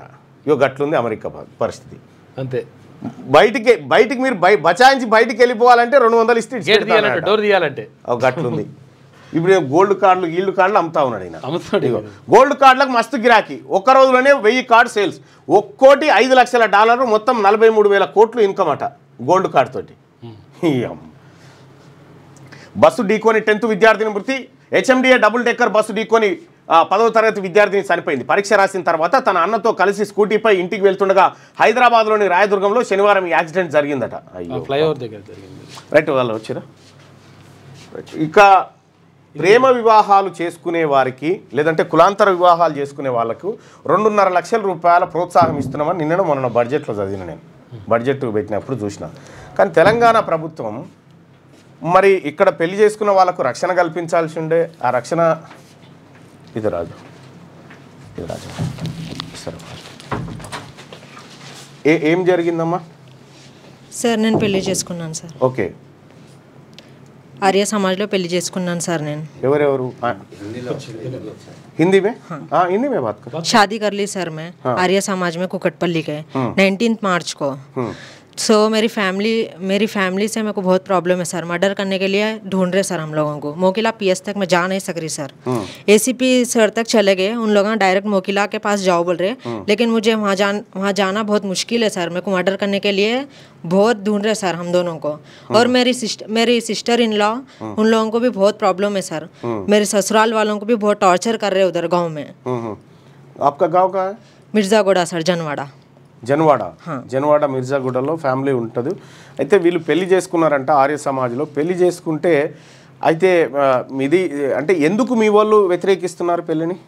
सेम कास्ट सर मादी. सेम कास्ट फिर क्या हो रहा है? राजपूत नो परेशान क्या है? पसंद नहीं है सर इनको. हमारी फैमिली वालों को इन्हें पसंद नहीं है. क्यों पसंद? పైసలు ఉన్నాయి దగ్గర. వీళ్ళ దగ్గర పైసలు ఎక్కువ ఉన్నాయి వాళ్ళ దగ్గర లేదు. జరా పెద్దన్న మైక్ లేదో ఇలా పెద్దన్న కిషన్ సింగ్ అన్న డిప్యూటీ సర్పంచ్ మా ఊళ్ళో జర కొంచెం మోతబరి ఉంటాడు. అందుకే జర చంపేస్తా వింపేస్తా. నువ్వు అది ఆల్రెడీ 5 years బ్యాకే నాకు ఒక కేసు అయింది సార్. ఈమెనే చేసిన ఉండే. పోతే 2 days నేను రిమాండ్ కూడా పోయినా. మళ్ళీ ప్రేమించుకొని మళ్ళీ పెళ్లి చేసుకున్నాం. ఆ పాత కేసులు కూడా మళ్ళీ తీస్తుండు. ఎందుకురా భయ్ నన్ను చెల్లెలకి ఇయ్యా, నీకు మర్డర్ చేస్తా, నువ్వు ఎట్లుంటావు, నువ్వు ఎట్లా బతుకుతావు అని నా ఫోన్లో చెప్పిస్తాం. మన మోకిలా ఎస్ఐ సార్ అంటే మొత్తం ఆయననే హైదరాబాద్లో ఉన్నాడు సార్. ఎస్ఐ కూడా వాళ్ళదికే మొత్తం ఏం సపోర్ట్ లేదు సార్. ఏం కావాలంటున్నారు? మాకు ప్రొటెక్షన్ కావాలి సార్. మేము ఇంటికి వెళ్తాం. మా ఊళ్ళో మొత్తం మా ఫ్యామిలీకి మొత్తం టార్చర్ చేస్తున్నారు అంటారు. కిషన్ సింగ్ ఫ్యామిలీ మొత్తం. అదే మాకు సపోర్ట్. డెఫినెట్గా మేము సపోర్ట్ చేస్తాం మీకు. సో మీరేం కంగారు పడకండి. నేను వాళ్ళతో మాట్లాడతా, అధికారులతో మాట్లాడతా. ఏసీపీ సార్ దగ్గర కూడా పోయినాం సార్. మేము మోకిలాకే మేము మాతో కాదు అని చెప్తాం. మోకిలా కూడా ఆయనకే వస్తుంది కదా. మోకిలా ఆయనకే వస్తుంది. సో ఆయన చేసుకుంటాను ఇంట్లో చెప్పలేదా మేము? చెప్పాను సార్ నేను. మరి ఏమన్నారు? యాక్సెప్ట్ చేయలేదు సార్, అందుకే నేను వెళ్ళిపోయాను. ఓకే, ఆయన నిన్నేమన్నా మభ్య పెట్టాడా? నిజంగానే లవ్ చేశారా? నిజంగానే లవ్ చేసి పెళ్లి చేసుకున్నాను సార్. ఓకే, ఏం టార్చర్ లేదు నాకు, నేనే చేసుకున్నాను సార్. ఓకే, నా ఇష్టంతో. సో ఇక్కడికి రమ్మని ఎవరు చెప్పారు? ఇక్కడికి మేమే వచ్చాం సార్. ఇక్కడ మా ఆఫీస్కి రమ్మని మేమే వచ్చినామా? అచ్చా, ఓకే ఓకే, చూసి అందుకే వచ్చాను. ఇప్పుడు మీకు ప్రొటెక్షన్ అయితే మళ్ళీ ఊర్లో ఉంటే మీకు వాళ్ళతో గొడవలు అవుతాయి కదా, మరి ఎట్లా? అదే మీరు वही प्रोटेक्शन होना सर हम लोगों को. ఓకే, అంటే అక్కడే ఉంటారా ఇంకెక్కడ? అక్కడే ఉంటాం సార్ మేము. ఎందుకు అక్కడే ఎందుకు ఉండాలనుకుంటున్నారు? ఓన్ హౌస్ అక్కడే ఉంది సార్ మాది. మీది కూడా అన్నీ ఉంది, ఓన్ హౌస్? 1 కిలోమీటర్. ఓకే, మీరేం పని చేస్తారు? నేను రియల్ ఎస్టేట్ చేస్తాను sir. Real estate. First job చేస్తుండే IRM అని, కరోనాలో మానేసిన, ఇప్పుడు రియల్ ఎస్టేట్ లో చేస్తాను. ఓకే, ఇప్పుడు మరి మీరు ఊరికి పోవట్లేదా? అంటే 5 డేస్ అయింది సార్ మేము. 5 డేస్ అయింది ఊరికి వెళ్ళాక. ఓకే, మరి మిమ్మల్ని వెతుకుతున్నారా వాళ్ళు? ఫోన్లు చేస్తున్నారా మీకు? నేను phone switch off. Okay right, మేము మా తరఫున మేము చేయాల్సినటువంటి ప్రొటెక్షన్ అంతా చేస్తాం. ఒకసారి మేము అధికారులతో కూడా మాట్లాడతాం. ఇలా పెద్దనతోనే చాలా ప్రాబ్లం ఉంది సార్. ఏం పేరు ఆయన? కిషన్ సింగ్. ఏం పని చేస్తాడు ఆయన? ఉప సర్పంచ్. ఉప సర్పంచ్, రియల్ ఎస్టేట్ చేస్తాడు, ఉప సర్పంచ్. ఓకే, ఆయనతోనే చాలా ప్రాబ్లం ఉంది, ఆయననే చేస్తాం. మీ మీ మీ ఫాదర్, మీ మదర్ వ్యవసాయం చేస్తారు సార్. వ్యవసాయం ఉందా? భూమి ఉంది. ఓకే ఓకే, భూమి ఉంది కాబట్టి మంచి కాస్ట్లీ. ఎన్ని ఎకరాలు? బాగానే ఉందా? 6 ఎకరాల దాకా ఉంటుంది సార్. మీకు 2 ఎకరాల దాకా ఉంటుంది మీకు. మరి ఏముంది, ప్రేమించి పెళ్లి చేసుకుంటే తప్పేముంది? కాదు, ప్రేమించి పెళ్లి ఈగో. ఏమీగో? ఏమీగో ఇది మోతబరి. ఇప్పుడు నేను బీసీ, ఒక ఎస్సీ అమ్మాయిని చేసుకున్నా, నేను ఏం ఇబ్బంది లేదే. వాళ్ళకి అట్లా ఉంది. మాది ఇజ్జత్ పోయింది, ఇజ్జత్ తీసేసినారు. అరే ఇజ్జత్ తీసుడేంది భయ్, మీరంతా చుట్టాలేనా? మీ అంతా ఒకరే కదా. వాళ్ళ తమ్మునికి, కిషన్ సింగ్ తమ్మునికి, మా అక్క కూతురికి ఇచ్చినాం సార్. उनको भी टॉर्चर हो रहा सर उधर. ఇప్పుడు మా అక్క కూతురికి కూడా వీళ్ళ కిషన్ సింగ్ వాళ్ళ తమ్ముడు టార్చర్ చేస్తారు ఆయన. ఓకే, మీరు కూర్చోరి, నేను ఆఫీసర్స్తో మాట్లాడి నేను మీకు ప్రొటెక్షన్ ఇప్పిస్తాను. ఓకేనా? Right, right. అది వీళ్ళ పరేషాన్ పాపం. వాళ్ళు లవ్ మ్యారేజ్ చేసుకున్నందుకు కిషన్ సింగ్ అని చెప్పి ఆయన వీళ్ళని చంపుతా అని చెప్పి తిరుగుతూ ఉన్నాడంట. సో మరి ఈ లైవ్ చూస్తున్నటువంటి అధికారులు ఎవరైనా ఉంటే కొద్దిగా వాళ్ళు భయపడతా ఉన్నారు, వాళ్ళు ప్రాణభయంతో ఉన్నారు. కొద్దిగా రిక్వెస్ట్ చేస్తూ ఉన్నాం వాళ్ళని, వాళ్ళు ఏదైనా ఉంటే వాళ్ళని కూర్చోబెట్టి కౌన్సిలింగ్ చేసి అయినా ఈ వ్యవహారాన్ని సెటిల్ చేయమని చెప్పి రిక్వెస్ట్ చేస్తూ ఉన్నాయి. ఇక ఆంధ్రజ్యోతిలో ఉన్నటువంటి వార్తల్ని ఒకసారి చూస్తే, what is this justice? Delhi high court న్యాయమూర్తి యశ్వంత్ వర్మ ఇంట్లో నోట్ల కట్టలు బయటపడ్డాయని వెలువడ్డ వార్త న్యాయ వ్యవస్థను ఉలికిపాటుకు గురిచేసింది. మిగతా వ్యవస్థల వలె న్యాయ వ్యవస్థలో కూడా అవినీతి చోటు చేసుకుంటుందన్న విమర్శలు ఇటీవలి కాలంలో ఎక్కువ వినిపిస్తున్నాయి. అయితే న్యాయ వ్యవస్థకు రాజ్యాంగం కల్పించిన రక్షణ కారణంగా న్యాయమూర్తులు అవినీతి గురించి బహిరంగంగా మాట్లాడలేని పరిస్థితి ఉంది. న్యాయ వ్యవస్థలో అవినీతి అనేది బహిరంగ రహస్యంగా మారిన ఈ రోజుల్లో న్యాయమూర్తులకు రాజ్యాంగం కల్పించిన రక్షణలు కొనసాగించవలసిందేనా? ఇప్పటికే న్యాయమూర్తుల నియామకం ప్రక్రియ చర్చనీయాంశమైంది. ఉన్నత న్యాయస్థానాలతో పాటు సర్వోన్నత న్యాయస్థానాల్లో న్యాయమూర్తులను నియమించే అధికారం కొలీజియం వద్ద ఉండడం వాంఛనీయం కాదన్న వాదన నడుస్తోంది. నిజంగా వాస్తవానికి జడ్జి రిక్రూట్మెంట్ అనేది ఇప్పుడు IAS IPSలనేమో కఠిన పరీక్షలు పెట్టి వాళ్ళను నియమిస్తాం. ఈ జడ్జి ఏమో వీళ్ళు 3 అనుకుంటే ఈయనను పెడదామంటే పెట్టేస్తారు. ఈ పరీక్షలు రాసి జీవితాంతం చదివి కొట్లాడినోడు వచ్చి జడ్జి ముంగట చేతులు కట్టుకొని సార్ ఎట్లా చెప్తే అట్లా. ఈ జడ్జి వ్యవస్థలో ఈ కొలీజియం ఏంది? కొలీజియం నియమించడం ఏంది? IAS IPS ఎట్లయితే ఉంటుందో దాని కూడా ఇండియన్ లా సర్వీస్ అని ఒకటి ఉంటే తప్పేంది? అది ఆ ఎగ్జామ్ కూడా పాస్ అయ్యి రావాలి. ఇప్పుడు జడ్జి ఇంట్లోనే నోట్ల కట్టలు దొరికితే ఎవరికి చెప్పాలి? మరి ఇక్కడ ఒక లాజిక్ చెప్పింది, డబ్బుల కట్టలు లభించిన విషయం నిజమా కాదా అని నిర్ధారించుకోవడానికి వారం రోజులు చాలవా? ఇంకెంతకాలం కావాలి? వారం రోజులుగా ఈ వ్యవహారం గుప్పుమంటున్నా నోరు విప్పని ఢిల్లీ అగ్నిమాపక శాఖ డైరెక్టర్ జనరల్ ఇప్పుడు అబ్బే అలాంటిదేమీ లేదు అని ప్రకటించడం ఏమిటి? మళ్ళీ మర్నాడే తాను అలా అనలేదని మాట మార్చడం ఏమిటి? దేశవ్యాప్తంగా రాజకీయ నేతలకు కంటి మీద కునుకు లేకుండా చేస్తున్న ఈడీ ఈ వ్యవహారంలో మౌనంగా ఎందుకుందో తెలియదు. ఈడీ ఎటుపోయింది ఇప్పుడు అని అడుగుతుండు. ఇటీవలి కాలంలో మన న్యాయ వ్యవస్థ స్వతంత్రంగా వ్యవహరించడం లేదన్న అభిప్రాయం ప్రజల్లో ఉంది. దేశంలో బలమైన నాయకత్వం ఉన్నప్పుడల్లా న్యాయ వ్యవస్థ సాగిలపడిన సందర్భాలు ఉన్నాయి. న్యాయ వ్యవస్థ స్వచ్ఛంగా ఉండాలని కోరుకునే హక్కు ఈ దేశ పౌరులకు ఉంది. తమకు సంబంధించి వచ్చిన ఆరోపణలు అవాస్తవమని సదరు న్యాయమూర్తి యశ్వంత్ వర్మ అయినా ప్రకటించాలి, లేదా విచారణను త్వరగా ముగించి వాస్తవం ఏంటో ప్రజలకు చెప్పాలి. న్యాయమూర్తులు కూడా ఈ సమాజం నుంచే వస్తారు, వారు ఆకాశం నుంచి ఊడిపడరు. సమాజంలో ఉన్న బలహీనతలు వారిలో కొందరికి ఉండవచ్చు కూడా. అంచేత తప్పు జరిగి ఉంటే తప్పు జరిగిందని సర్వోన్నత న్యాయస్థానమైనా స్పష్టం చేస్తే ప్రజలకు కొంతలో కొంతైనా ఉపశమనం లభిస్తుంది. అలా కాకుండా ఇది తమ అంతర్గత వ్యవహారం అని తామే చూసుకుంటామని ఏ స్థాయిలోనైనా భావిస్తే అది న్యాయ వ్యవస్థ కీడు చేసినట్టే అవుతుంది. జస్టిస్ యశ్వంత్ వర్మ ఇంట్లో నిజంగా డబ్బు లభించి ఉంటే ఆయనకు ఏ శిక్ష విధిస్తారోనని కూడా ప్రజలు ఆసక్తిగా ఎదురు చూస్తూ ఉన్నారు. ఇప్పుడు సింగపూరు, ఆ తర్వాత ఇండోనేషియా, చైనా ఈ దేశాల్లో అయితే ఉరిశిక్షణ వేస్తారు అవినీతికి పాల్పడితే. ఇటు అరబ్ కంట్రీస్లోనైతే తల తీసేస్తారు. బహిరంగంగా. మరి ఈ జడ్జి గారి నిజంగా దొరికితే ఏం శిక్ష చేస్తారు? ఏ జడ్జి విచారణ చేయాలి, ఏ జడ్జి తీర్పు ఇవ్వాలి ఇప్పుడు ఈ జడ్జి మీద? అంతర్గత వ్యవహారం ఎట్లయితుంది? 25 ఏళ్ళు వాయిదా వేయాలి. ప్రస్తుత లోక్సభ సీట్లను యథాతథంగా ఉంచాలి. పునర్విభజన న్యాయసమ్మతంగా జరగాలి. దక్షిణాది రాష్ట్రాలను శిక్షించేలా ఉండకూడదు. బాధిత రాష్ట్రాల పార్టీలతో అఖిలపక్షం జరపాలి. ప్రధాని మోడీ స్పష్టమైన ప్రకటన చేయాలి. చెన్నైలో సమావేశమైన జేఏసీ తీర్మానం డిమాండ్. స్టాలిన్ పిలుపునకు భారీ స్పందన. 3 రాష్ట్రాల సీఎంలు, పలు రాష్ట్రాల నేతల హాజరు. రాజకీయ న్యాయ కార్యాచరణకు నిపుణుల కమిటీ, పునర్విభజన వ్యతిరేక పార్టీల ఎంపీలతో కోర్ కమిటీ. తదుపరి భేటీ హైదరాబాద్లో జరపాలని నిర్ణయం చేస్తూ ఉన్నారట. రాజకీయ గలం కోల్పోతాం, ఉత్తరాది ముందు ద్వితీయ శ్రేణి పౌరులం అవుతాం. అడ్డుకోవడానికి దక్షిణాది ఐక్య పోరాటం చేయాలి. మరో 25 ఏళ్ళు సీట్లు పెంచొద్దు. ఉన్న సీట్లతోనే పునర్విభజన, రాష్ట్రమే యూనిట్. అక్కడి జనాభా ఆధారంగా సీట్ల సర్దుబాటు 50% పెంచితే సీట్ల హద్దులు ఇక 50% పెంచితే మాకు 33% ఇవ్వాల్సిందే. వాటిని దక్షిణాదికి ప్రో రేటా ప్రకారం పంచవచ్చు. జనాభా ఆధారంగా పునర్విభజనకు వ్యతిరేకం. జేఏసీ సమావేశంలో ముఖ్యమంత్రి రేవంత్ రెడ్డి. ఇక జీడీపీకి మన వాటా 36%. జనాభాను నియంత్రించాం, అయినా శిక్షిస్తున్నారు కేటీఆర్. బీజేపీపై విషయం కక్కడమే విపక్షాల అజెండా అని చెప్పి కిషన్ రెడ్డి. స్టాలిన్ నిర్వహించింది దొంగల ముఠా భేటీ. లిక్కర్ దందాలో దొరికిన వాళ్ళే పాల్గొన్నారని చెప్పి బండి సంజయ్ ఆరోపణ. ఇక జస్టిస్ వర్మపై విచారణ ఆదేశాలు జారీ చేసిన సీజీఐ సంజీవ్ ఖన్నా. సమగ్ర విచారణకు 3 సభ్య కమిటీలో పంజాబ్, హిమాచల్ సీజేలు, కర్ణాటక న్యాయమూర్తి. సుప్రీం వెబ్సైట్లో అంతర్గత కమిటీ నివేదిక. వర్మ వివరణ, వీడియోలోని ఫోటోలు. 2018లోనే వర్మపై ఆర్థిక కేసట. 97.85 కోట్ల రుణం దుర్వినియోగం చేసిందట. గట్లా ఉన్నారు ఈ జడ్జీలు. తెలంగాణ సంపదపై గుంటనక్కల్లా కన్నేశారు. మంచిగా పాలన చేయాలంటే చంద్రబాబు రావాలట. ఆంధ్రప్రదేశ్లో కూటమి లేకుంటే చంద్రబాబు గెలిచేవాడా? నన్ను ఓడించి ఇప్పుడు కేసీఆర్ అన్నా అంటే ఎట్లా? ఇక ప్రతి ఒక్కరికి ఇచ్చి నన్ను యుద్ధం చేయమంటే ఎట్లా అని చెప్పి ఆల్రెడీ నీ చేతిలో కూడా ఇప్పుడు కత్తి ఉన్నది. ఆ కత్తి పట్టుకొచ్చి సర్కారు మెడ నరికేంత కత్తి ఉన్నది. ఆ కత్తి పక్కకు పెడితివి, మళ్ళీ ఇంకో కత్తి కావాలని పడుతుంది. ఎట్లా వస్తుంది కత్తి? ఎంత పెద్ద బరుగున్న కత్తి అయితే మళ్ళీ నువ్వు మోయలేవు.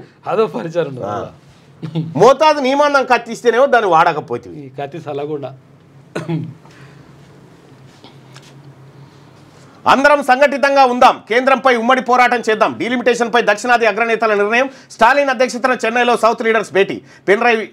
పినరయి, రేవంత్, భగవంత్, డీకే శివకుమార్, కేటీఆర్, వైసీపీ, బీజేడీ ప్రతినిధుల హాజరు. తెలుగుదేశం, జనసేన సమావేశానికి దూరం. మరో 25 ఏళ్ల వరకు డీలిమిటేషన్ ప్రక్రియ చేపట్టొద్దని సమావేశంలో తీర్మానం. డీలిమిటేషన్తో సౌత్కు అన్యాయమే స్టాలిన్. బీజేపీ సంకుచిత రాజకీయాలు చేస్తుంది. విజయన్. దక్షిణాదికి ఇదో పెద్ద సవాల్. రేవంత్. ఫెడరల్ స్ఫూర్తిని కేంద్రం కాపాడాలి. కేటీఆర్. ఇక జనాభా నియంత్రించినందుకు శిక్ష. డీకే శివకుమార్. ఇదంతా స్టాలిన్ రాజకీయ దుకుణం అని చెప్పి బీజేపీ ఆరోపణ. కేంద్ర ప్రభుత్వం ఫెడరల్ స్ఫూర్తిని నీరుగారుస్తోందని, డీలిమిటేషన్ పేరుతో సమైక్య విధానాలకు మోదీ సర్కార్ పాతరేస్తోందని దక్షిణాదికి చెందిన వివిధ రాజకీయ పార్టీల అగ్రనేతలు అభిప్రాయపడ్డారు. తమిళనాడు ముఖ్యమంత్రి స్టాలిన్ అధ్యక్షతన ఫేర్ డీలిమిటేషన్ అంశంపై దక్షిణాది రాజకీయ పార్టీల అగ్రనేతల జాయింట్ యాక్షన్ కమిటీ శనివారం తొలిసారి చెన్నైలో సమావేశమైంది. ఈ సమావేశానికి తెలంగాణ సీఎం రేవంత్ రెడ్డి, టీపీసీసీ అధ్యక్షులు మహేష్ కుమార్ గౌడ్, బీఆర్ఎస్ వర్కింగ్ ప్రెసిడెంట్ కేటీ రామారావు, కర్ణాటక ఉప ముఖ్యమంత్రి DK Shivakumar, Kerala CM Vijayan, Punjab chief minister Bhagwant Mann, BJD, YCP నేతలు హాజరయ్యారు. లోక్సభ నియోజకవర్గాల పునర్విభజన వల్ల సౌత్ స్టేట్కు జరుగుతున్న అన్యాయంపై ఈ సమావేశం కులంకషంగా చర్చించింది. పలు కీలక తీర్మానాలను చేసింది. మరో 25 ఏళ్ల వరకు కేంద్ర ప్రభుత్వం డీలిమిటేషన్ ప్రక్రియ వాయిదా వేసుకునే సెంట్రల్ గవర్నమెంట్పై ఒత్తిడి తేవాలని జాయింట్ యాక్షన్ కమిటీ తీర్మానం చేసింది. 1971 జనాభా లెక్కల తర్వాత దక్షిణాది రాష్ట్రాలు స్పష్టమైన పాపులేషన్ నియంత్రణను పాటించాయని తమిళనాడు ముఖ్యమంత్రి స్టాలిన్ అభిప్రాయపడ్డారు. మొత్తానికి ఒక కార్యాచరణ మాత్రం ప్రారంభమైంది. కోమటిరెడ్డిపై చర్యలు తీసుకోండి. స్పీకర్కు బీఆర్ఎస్ ఎమ్మెల్యేల విజ్ఞప్తి. సభా హక్కుల ఉల్లంఘన నోటీస్ అందజేత. ఇక అబద్ధాలు చెబుతూ సభను తప్పుదో పట్టిస్తారని చెప్పేసి ఆరోపించారు వాళ్ళు. త్వరలో టీబీజేపీకి కొత్త అధ్యక్షుడు. రాష్ట్ర కమిటీ నిర్ణయిస్తే రబ్బర్ స్టాంపే. జాతీయ కమిటీ నిర్ణయిస్తే బాగుంటుంది. సీనియర్లకు స్వేచ్ఛ ఇస్తే బీజేపీదే అధికారం. గోషామాల్ ఎమ్మెల్యే రాజాసింగ్. లైంగిక విద్యపై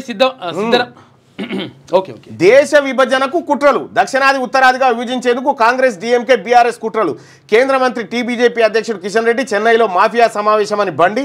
దక్షిణాది రాష్ట్రాలకు నష్టం జరగదని చెప్పి అరవింద్ అంటాడు. నష్టం జరగదు కానీ మరి అవతల లాభం జరిగితే ఇది నష్టం అన్నట్టే కదా. వాళ్ళకి పెరిగితే మనకు పెరగకుంటే నష్టమే కదా. లైంగిక విద్యపై సిద్ధరామయ్య కీలక నిర్ణయం. పాఠశాల స్థాయిలో ప్రవేశపెట్టేందుకు సుముఖత. 8వ తరగతి నుంచి ఇంటర్ వరకు లైంగిక విద్యను కర్ణాటకలో లైంగిక విద్యపై రాష్ట్ర ముఖ్యమంత్రి సిద్ధరామయ్య కీలక నిర్ణయం తీసుకున్నారు. 8వ తరగతి నుంచి ఇంటర్మీడియట్ వరకు పాఠ్య పుస్తకాల్లో స్టూడెంట్స్ కు లైంగిక విద్యను బోధించాలని కర్ణాటక సర్కార్ నిర్ణయించింది. ఈ విషయాన్ని శనివారం ఆ రాష్ట్ర విద్యాశాఖ మంత్రి బంగారప్ప ధృవీకరించిన. 8వ తరగతి నుంచే ఆ తర్వాత ఇంటర్ వరకు లైంగిక విద్యను అందులో ప్రవేశపెట్టబోతా ఉన్నట.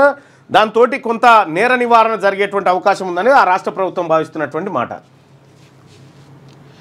శశి థరూర్ ప్రకంపనలు. ఇక బీజేపీ ఎంపీ బైజయంత్తో సెల్ఫీ. థరూర్ తీరుపై కాంగ్రెస్ శ్రేణులు గుస్సానట. ఆయనతో షోకాజ్ నోటీస్ ఇవ్వగల అంటే ఇయర్లేదు. కాంగ్రెస్ సీనియర్ నాయకులు శశి థరూర్ ధిక్కార వైఖరిని కొనసాగిస్తూనే ఉన్నారు. ఇటీవల ఆయన కేరళ లెఫ్ట్ సర్కార్ కేంద్రంలో నరేంద్ర మోడీ ప్రభుత్వాన్ని ప్రశంసిస్తూ చేసిన కామెంట్స్ దుమారం సద్దుమనక ముందే ఆయన మరో వివాదానికి కారణమైందట.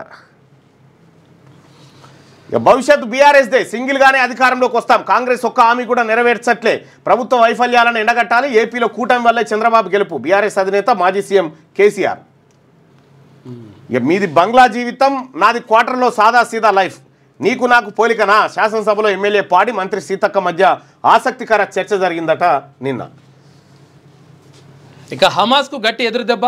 Intelligence chief Osama IDF post చేసింది. దేశవ్యాప్తంగా ఉద్యమించాలి, బీసీ బిల్లులు ఒక్క వర్గానికి కాదు అందరిలోని కేంద్రం ఆమోదించేలా ప్రణాళికలు రూపొందించుకోవాలి. తెలంగాణ నుంచే ఉద్యమ పొలికేక మొదలైంది. బీఆర్ఎస్ ఎమ్మెల్సీ కల్వకుంట్ల కవిత కొమరవెల్లి మల్లికార్జున స్వామిని దర్శించుకున్న ఎమ్మెల్సీ. పేరు బ్రాండెడే కానీ మందులే నకిలీవి. వరంగల్ నకిలీ పురుగు మందులపై పోలీసుల ఉక్కుపాదం. 7 అరెస్టు, 75 లక్షల విలువైన మందులు సీజ్ చేసిరట. బ్రాండెడ్ పేరుతో నకిలీ మందులు అమ్ముతురట. 10,924 జీపీఓ పోస్టులు మంజూరు చేసిరు రెవెన్యూ శాఖలో. ఇది శనార్థి తెలంగాణ. అయితే ఒకసారిగా పల్లవిలో ఉన్నటువంటి వివరాలు చూద్దాం. బోని కొట్టిన బెంగళూరు. ఐపీఎల్ 18వ సెషన్లో ఆర్సీబీ తొలి విక్టరీ. ఇక డిపెండింగ్ ఛాంపియన్ కోల్కతాపై 7 వికెట్ల తేడాతో విజయం. రాణించిన ఆర్సీబీ ఓపెనర్లు కోహ్లీ, తర్వాత ఇయాలుందా ఇంకొక మ్యాచ్? ఇయాల హైదరాబాద్ ఉంది. ఎవరెవరు? ఇవాళ Rajasthan Royals versus Sunrisers, Chennai versus Mumbai మధ్య మ్యాచ్లు ఉన్నాయి. రాజస్థాన్ అంటే ఆర్ఆర్.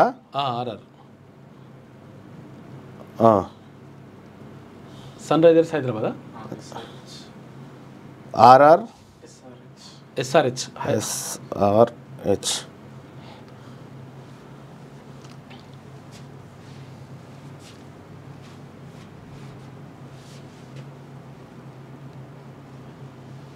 ఉప్పల్ స్టేడియం. నేను ఒక చిన్న ప్రయోగం చేసిన. బెంగళూరు గెలుస్తుందని నాకు మొన్న ప్రయోగంలో తేలింది. ఇప్పుడు ఆ ప్రయోగం చేస్తున్నా. కాబట్టి ఇవాళ ఎవరు గెలిచే అవకాశం ఉందనేది ఒకసారి చూస్తున్నా. మరి అది ఏమిస్తుందో ఆన్సర్ చూద్దాం. ఒకవేళ అంటే అది ఉత్తగా ఇయ్యేది, మళ్ళా మొత్తం అనాలిసిస్ చేసి ఏ టీం గెలిచే అవకాశం. అయితే దీని గురించి ఇక ఏమంటుందంటే, Rajasthan Royals Sunrisers Hyderabad మధ్య జరిగే ఐపీఎల్ 2025 మ్యాచ్ గురించి మాట్లాడుకుంటే, ఈ రెండు జట్లు చాలా బలంగా ఉన్నాయి, కానీ కొన్ని అంశాల ఆధారంగా విశ్లేషిస్తే ఎస్ఆర్హెచ్ గెలిచే అవకాశం కొంచెం ఎక్కువగా కనిపిస్తుందని చెప్తా ఉంది.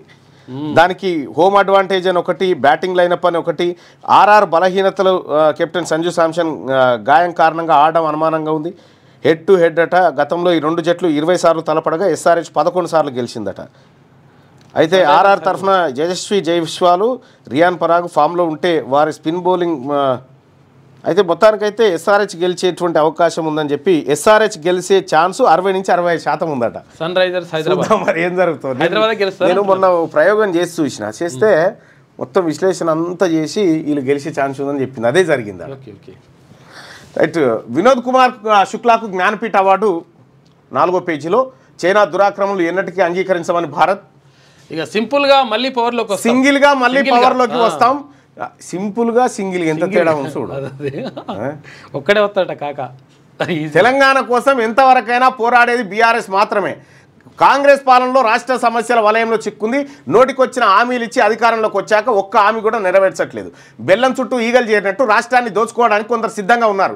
ఆనాడు బలవంతంగా తెలంగాణను ఆంధ్రలో కలిపారు. మోడీ నా మెడపై కత్తి పెట్టినా తెలంగాణ కోసం నేను ఎక్కడ వెనకడుగు వేయలేదు. ఈ నేలపై ఎవరు శాశ్వతం కాదు, అందరూ ఒక్కో కేసీఆర్లా తయారు కావాలి. మాజీ ముఖ్యమంత్రి కేసీఆర్లా తయారైతే ఆన్నే కూర్చుంటారు, మళ్ళా సభకు రారు. దక్షిణాదికి ఇంత అన్యాయమా? బీజేపీ జనాభా జరిమానాల విధానాన్ని కొనసాగిస్తోంది. పునర్విభజన చేపడితే దక్షిణాది రాష్ట్రాలైన మనం రాజకీయం గలం కోల్పోతాం. ఏ పరిస్థితుల్లోనూ మనం దీనికి అంగీకరించకూడదని చెప్పి నిన్న జేఏసీ సమావేశంలో చెప్పినటువంటి వార్త. ఇక త్వరలో రాష్ట్రానికి బీజేపీ కొత్త చీఫ్ అధ్యక్షుడిని స్టేట్ కమిటీ డిసైడ్ చేస్తేనట రబ్బర్ స్టాంప్ లాగానే ఉంటారట. పార్టీ కొత్త అధ్యక్షుడు సీఎంతో రహస్య భేటీలు నిర్వహించొద్దు. గతంలో కొంతమంది గ్రూపిజంతో పార్టీకి నష్టం.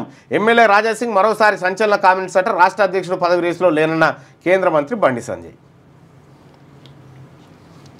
రాష్ట్రంలో మరో 10,954 కొలువులంట. మాజీ వీఆర్ఓలు వీఆర్ఏల నుంచి ఆప్షన్ తీసుకుని జీపీఓలుగా నియామకం చేస్తారట. ఆర్థిక శాఖ క్లియరెన్స్ త్వరలోనే నోటిఫికేషన్. రైట్గా అసెంబ్లీలో బకాయిలపై రచ్చ. ఫీజు రియంబర్స్మెంట్ బకాయిలపై మాటల యుద్ధం జరిగిందట.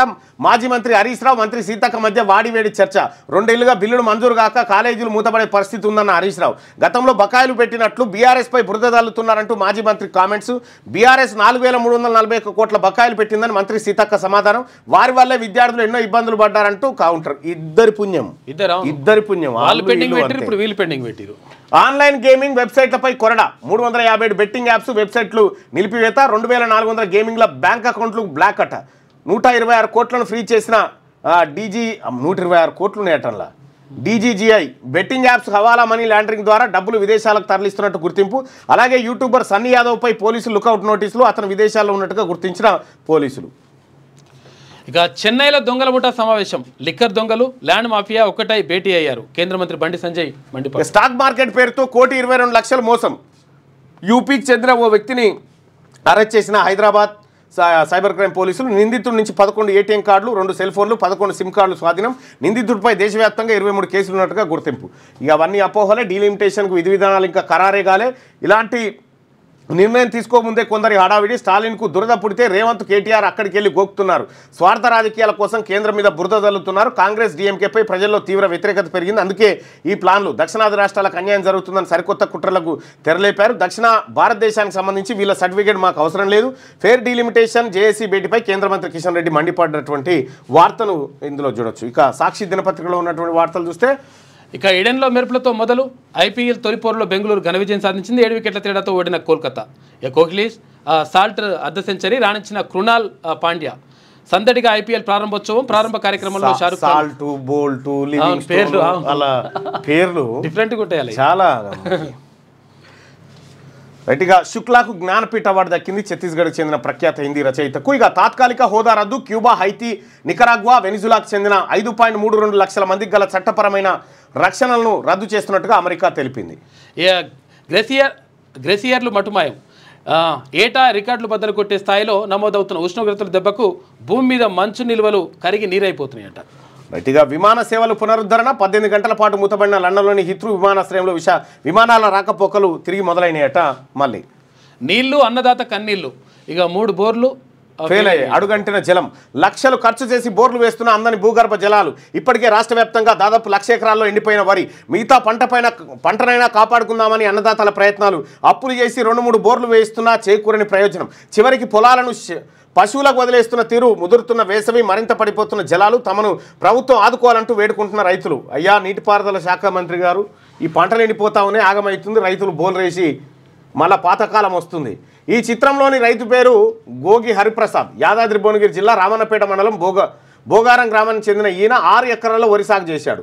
అందుకోసం 2 లక్షల వరకు పెట్టుబడి పెట్టారు. ప్రసాద్కు 3 బోర్లు ఉండగా భూగర్భ జలాలు అడగంటి 2 ఎండిపోయినాయి. పంటను కాపాడుకునేందుకు అప్పులు చేసి మరో 3 బోర్లు వేయించారు. ఒక్క దాంట్లో నీరు పడలేదు. 1,50,000 రూపాయల వరకు ఖర్చు అయినా పంటకు సుక్క నీరు అందలేదు. కళ్ళెదితే పంట ఎండిపోయిందని వాపోతా ఉన్నాడు. ఇక చూడు, ఇక 25 ఏళ్ల వరకు పునర్విభజన వద్దు. అప్పటిదాకా లోక్సభ స్థానాల సంఖ్య యథాతథంగా ఉండాలి. కేంద్రానికి దక్షిణాది రాష్ట్రాల జేఏసీ డిమాండ్. ఏకగ్రీవ తీర్మానం. చెన్నైలో తొలిబెట్టి 3 సీఎంలు, 14 పార్టీల నేతలు హాజరైనట్టు ఈ కార్యక్రమానికి. ఇక ఎస్ఎల్బీసీపై రేపు సీఎం సమీక్ష నిర్వహించబోతా ఉన్నారు. ఆ కార్మికులు అల్లే ఉన్నారు. ఇంకా 7 వెళ్ళనే. మీరు ప్రాజెక్టులో అయితే జల్దిన కట్టరు కానీ కట్టిన జర ఇట్లా గూలగొట్టి మందిని తెస్తాను కూడా లేట్ అయిపోయాయి.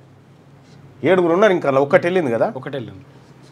రైట్గా ఏ రాష్ట్రానికి అన్యాయం జరగదు, నియోజకవర్గాల పునర్విభజనతోనే కాదు మరే విషయంలోనూ ఏ ఒక్క రాష్ట్రానికి అన్యాయం జరగదని కిషన్ రెడ్డి గారు అంటున్నారు. పెరిగాయని చెప్తాడా మరి? అది చెప్పడు. ఐక్యంగా పోరాడదాం, బీజేపీని అడ్డుకుందాం రేవంత్ రెడ్డి. దక్షిణాదిపై వివక్ష మరింత పెరిగిందని కేటీఆర్. 1971 జనాభా లెక్కలే ప్రాతిపదిక కావాలని చెప్పి జగన్మోహన్ రెడ్డి. ఇక ఈబీసీలకు రాజీవ్ యువ వికాసం అనేటువంటి పథకాన్ని ఇస్తా ఉన్నారట. వెన్నువిరిచిన వర్షం, రాష్ట్ర వ్యాప్తంగా గాలి దుమారం, వడగండ్ల వాన, తీవ్రంగా దెబ్బతిన్న వరి, మక్క, తర్వాత మామిడి పంటలు. తెలంగాణ సంపదపై గుంటనక్కల్లా కన్నేశారు బీఆర్ఎస్ అధినేత కె చంద్రశేఖరరావు. ఇక్కడ ఎన్డీఏ కూటమి రావాలంటూ కొందరు రాతలు. ఏపీలో కూటమి కట్టకుండా చంద్రబాబు అధికారంలోకి వచ్చేవారా? ఆగం చేసే కుట్రల పట్ల యువత అప్రమత్తంగా ఉండాలి. రాబోయే రోజుల్లో మళ్ళీ ఒంటరిగానే అధికారంలోకి వస్తామన్న కేసీఆర్. ఎర్రవల్లిలో గోదావరి కన్నీటి కోస పాదయాత్ర ముగింపు సమావేశం జరిగిందట. గోదావరి కన్నీటి కోసం పాదయాత్ర ముగింపే ఆడ జరిగిందా? ఫామ్ హౌస్లే అక్కడికి వచ్చి ముగింపాలి. ఆవు పాల ధర తగ్గింపు, గేదె పాల ధర పెంపట. విజయ డైరీలో 2 లక్షల పైన రుణమాఫీ లేదు అని చెప్పేసి మంత్రి ఇచ్చిన మాట ప్రకారం 2 లక్షలలోపు రుణాలు మాఫీ. అసెంబ్లీలో వ్యవసాయ మంత్రి తుమ్మల నాగేశ్వరరావు ప్రకటన. ప్రభుత్వం మాట తప్పిందంటూ సభ నుంచి బీఆర్ఎస్ వాకౌట్. రుణమాఫీపై కాంగ్రెస్ మోసం బట్టబయలు. హరీష్ రావు ఆ పైన ఏమో కానీ 2 లక్షల వరకు చేస్తా అన్నారు. ఆ మీదున్న పైసలు కట్టుకుంటారు. ఫస్ట్ మనం 2 చేయరు కింద ఉన్నాయి తర్వాత అసలు 2 లక్షల లోపు నోయి కూడా కాలేవు. అది బాధ. ఇప్పుడు చాలా మంది కాలేదు. Satellite internet game changer. Digital తరంగాలు తగ్గుతాయంటున్న భారతీయులు ఈ సేవలు వెంటనే కావాలంటున్న 91% మంది. ప్రభుత్వమే చౌకగా అందించాలన్న 39% మంది. ప్రకృతి విపత్తుల సమయంలో సమస్యలు రావచ్చని అనుమానాలు. లోకల్ సర్కిల్ సర్వేలో వెల్లడి. ఇప్పుడు శాటిలైట్ స్టార్ లింక్ ద్వారా ఇప్పుడు ఎవరు ఎలాన్ మాస్క్ ఈ టవర్లు గీవర్లు కనెక్షన్లు ఏం లేవు. ఈ అమెజాన్ అడవులకు పోయినా వస్తుంది నెట్. ఒక్కరోజే 1000 గోల్డ్ కార్డులు, $500 కోట్ల ఆర్జించిన అమెరికా వాణిజ్య మంత్రి ప్రకటనట. గోల్డ్ కార్డు వీసా 43,000 రూపాయలు, 43 కోట్లు అయితే ఒకటి గోల్డ్ కార్డు. బడిని బతికించిన బాపు. తన కుమార్తె చదువు కోసం ప్రభుత్వ పాఠశాలను నిలబెట్టిన ఓ తండ్రట. ఒకప్పుడు 35 మంది విద్యార్థులతో నడిచిన ఖమ్మం జిల్లా నారపునేనిపల్లి అప్పర్ ప్రైమరీ స్కూల్లో ఈ విద్యా సంవత్సరంలో ఒక్క విద్యార్థినే మిగిలింది. బడిని మూసివేయాలని అధికారులు నిర్ణయించారు. అదే జరిగితే తన కుమార్తెను చదువు మానిపిస్తానని, అందుకు అధికారులే బాధ్యత వహించాలని ఆ విద్యార్థిని తండ్రి వాదనకు దిగాడు. దీంతో ఉపాధ్యాయులు వెనక్కి తగ్గారు. ఓ తండ్రి పట్టుదల ప్రభుత్వ పాఠశాలను నిలబెట్టింది. చూసుకో. ఒక్క మందు ఒబిసిటీ షుగర్ అవుట్ అంట. ఏకకాలంలో రెండింటిని నియంత్రించే మౌంజారో ఇంజెక్షన్ మన దేశంలో అందుబాటులోకి వచ్చిందట. ఇది వెలుగుదిన ఏది మన సాక్షిలో ఉన్నటువంటి వార్తలు. ఒకసారి ఈనాడు వార్తలను ఒకసారి చూద్దాం. ప్రముఖ హిందీ రచయిత వినోద్ శుక్లాకు జ్ఞానపీఠ అవార్డు లభించింది. ఇక బెంగళూరు బోని ఐపీఎల్ ఆరంభ మ్యాచ్లో కోల్కతాపై ఘన విజయం సాధించింది. మళ్లీ గ్రామాలకు రెవెన్యూ ఉద్యోగులు 10,954 గ్రామ పాలనాధికారుల పోస్టులు మంజూరు చేసిన ఆర్థిక శాఖ. ప్రభుత్వానికి ప్రజలకు వారధిగా విధులు. పూర్వ వీఆర్ఏ తర్వాత వీఆర్ఓలకు అవకాశం. ఇప్పటికే వారి నుంచి దరఖాస్తుల స్వీకరణ, మిగిలిన పోస్టులకు ప్రత్యక్ష నియామకాలు. ఇక మరో 25 మార్పులొద్దు. 1971 జనాభా ప్రాతిపదికన చేసిన స్థానాలు అలాగే ఉంచాలి. కాదని కేంద్రం ముందుకెళ్తే ఎదుర్కొనేందుకు కోర్ కమిటీ. నియోజకవర్గాల పునర్విభజనపై చెన్నైలో జేఏసీ తొలి భేటీలో తీర్మానం. 4 సీఎంలు సహా వివిధ పార్టీల ప్రతినిధుల హాజరు. తదుపరి భేటీ హైదరాబాద్లో, అదే రోజు బహిరంగ సభ కూడా. ఇక దక్షిణాదికి తీవ్ర నష్టం. పునర్విభజన చేసే పక్షంలో లోక్సభలో పెరగనున్న సీట్లలో మా రాష్ట్రాలకు 33% ఇవ్వండి, సీఎం రేవంత్ రెడ్డి స్పష్టీకరణ. సమాఖ్య స్ఫూర్తికి విఘాతం. చెన్నై సదస్సులో కేటీఆర్ ఆందోళన. ఇక రోడ్ల నిర్మాణంపై డి అంటే డి. కాంగ్రెస్ పాలనలో పనులన్నీ ఆగిపోయాయి. హరీష్ ప్రశాంత్ రెడ్డి. బరాసాయంలోనే అధ్వానంగా రహదారులు అని చెప్పి కోమటిరెడ్డి వెంకటరెడ్డి. మంత్రి సమాధానానికి నిరసనగా బరాసా వాకౌట్. వీళ్ళు ఒకటి అడుగుతుంటే ఆయన ఒకటి చెప్తారు. ఈయన స్పీచ్ స్టార్ట్ చేస్తే 5 సార్లు ఎమ్మెల్యేలు, 2 సార్లు మంత్రి, ఒకసారి ఎంపీ చేసిన సీనియర్ మోస్ట్ 30 ఏళ్ళు. ఈ పదాలు లేకుంటే ఆయన ప్రసంగమే ఉండదు. ఇక ఎల్ఎన్టీ పైన క్రిమినల్ ప్రాసిక్యూషన్. ఇక సీకెండ్ ఫైల్స్ నిర్మాణంలో వైఫల్యంతోనే మేడిగడ్డ 7వ బ్లాక్ కుంగింది. దాని పునర్నిర్మాణ ఖర్చును నిర్మాణ సంస్థ నుంచే వసూలు చేయాలి. తుది నివేదికలో విజిలెన్స్ సిఫార్సు చేసిందట. ఇక మేడిగడ్డ వైఫల్యానికి 15 రకాల కారణాలు నివేదికలో విజిలెన్స్ అండ్ ఎన్ఫోర్స్మెంట్ వెల్లడి. ఇక రోడ్డు దాటుతుండగా బస్సు ఢీకొని అదనపు డీసీపీ దుర్మరణం. 4 రోజుల క్రితమే పదోన్నతి, విధుల్లో చేరకుండానే మృత్యువాత. అయ్యో పాపం. కాంగ్రెస్ బజాపాలతో అనా పైసా పని కాలేదు. ఈ విషయంపై తెలంగాణ సమాజం ఆలోచించాలి. బరాసా కార్యకర్తల సమావేశంలో కేసీఆర్. ఇక బెట్టింగ్ మాఫియా మర్యాదగా ఇందులోకి వెళ్ళు. అక్రమ ఆన్లైన్ మనీ గేమింగ్ వెబ్సైట్లపై డీజీజీఏ కొరడా జులిపిస్తూ ఉందట. ఈమె కాక నిరుడు కోరకంటి చెందరు కదా. ఓకే. నిరుడు నిండుగా నీళ్లు, నేడు ఎందుకీ కన్నీళ్లు. మొన్నటిదాకా లేని నీటి కోస ఇప్పుడు ఎట్లొచ్చే. ప్రాజెక్టులు ఇప్పుడు ఎందుకు ఎండిపోయినాయి. ఈ ప్రభుత్వం కరెంటు నీళ్ళు ఎందుకు ఇస్తలేదు. కేసీఆర్ని ఇప్పుడు రావే రావే అంటున్నారు. కత్తిొకనికి ఇచ్చి యుద్ధం ఇంకోని చేయమంటే ఎట్లా? తెలంగాణకు ప్రధాన శత్రువు కాంగ్రెస్ పార్టీయే. తెలంగాణను ఆగం పట్టించేందుకు కొందరు రెడీగా ఉంటారు. యువత జాగ్రత్తగా ఉండాలి, కుట్రలను పసిగట్టాలి, రాష్ట్రాన్ని కాపాడుకోవాలి కేసీఆర్ చెప్తున్నాడు. మరి మేము చేసుకున్నాక నువ్వెందుకు ఇదంతా? నువ్వే వచ్చేయాలి కదా ఇది అని నువ్వు అంటున్నావు. రైతులకు రుణమాఫీ ముగిసిన కథ, అర్హులందరికీ ఇచ్చినాం, ఇక ఇచ్చేది ఏం లేదు. అసెంబ్లీలో మంత్రి తుమ్మల సంచలన ప్రకటన, రుణమాఫీ పూర్తి చేసేదాకా వదిలిపెట్టాం, రాష్ట్ర వ్యాప్తంగా ఉద్యమిస్తామని చెప్తాను. ఇక రుణమాఫీ కథమాట అయిపోయింది. ఇక 25 ఏళ్ళు పునర్విభజన వద్దు, కేంద్రానికి దక్షిణాది రాష్ట్రాల డిమాండ్, జనాభా ప్రాతిపదికన డీలిమిటేషన్పై ఐక్యపోరు, డిఎంకే సారథ్యంలో జేఏసీ తొలి భేటీ జరిగింది. ఇక జీపీఓల పాలన 10,954 గ్రామ పాలన, ఆఫీసర్ల భర్తీకి సర్కారు నిర్ణయం, వీఆర్ఓ వీఆర్ఏల నుంచి ఆప్షన్లు. ఇప్పటికి రాలిన మట్టిపూలు 457, పంట ఎండిందని రైతు ఆత్మహత్య, మెదక్ జిల్లాలో విషాదమట. ప్రజాస్వామ్య నియంతృత్వంగా మారొద్దని చెప్పి అందరూ డీలిమిటేషన్ విషయంలో డిమాండ్ చేస్తూ ఉన్నారు. ఇక పతాంజలి ప్రోడక్ట్ కొనుర్రి, అంతే, పైసలుంటే కారు కొనుక్కోరి. ఇది ఇవాళ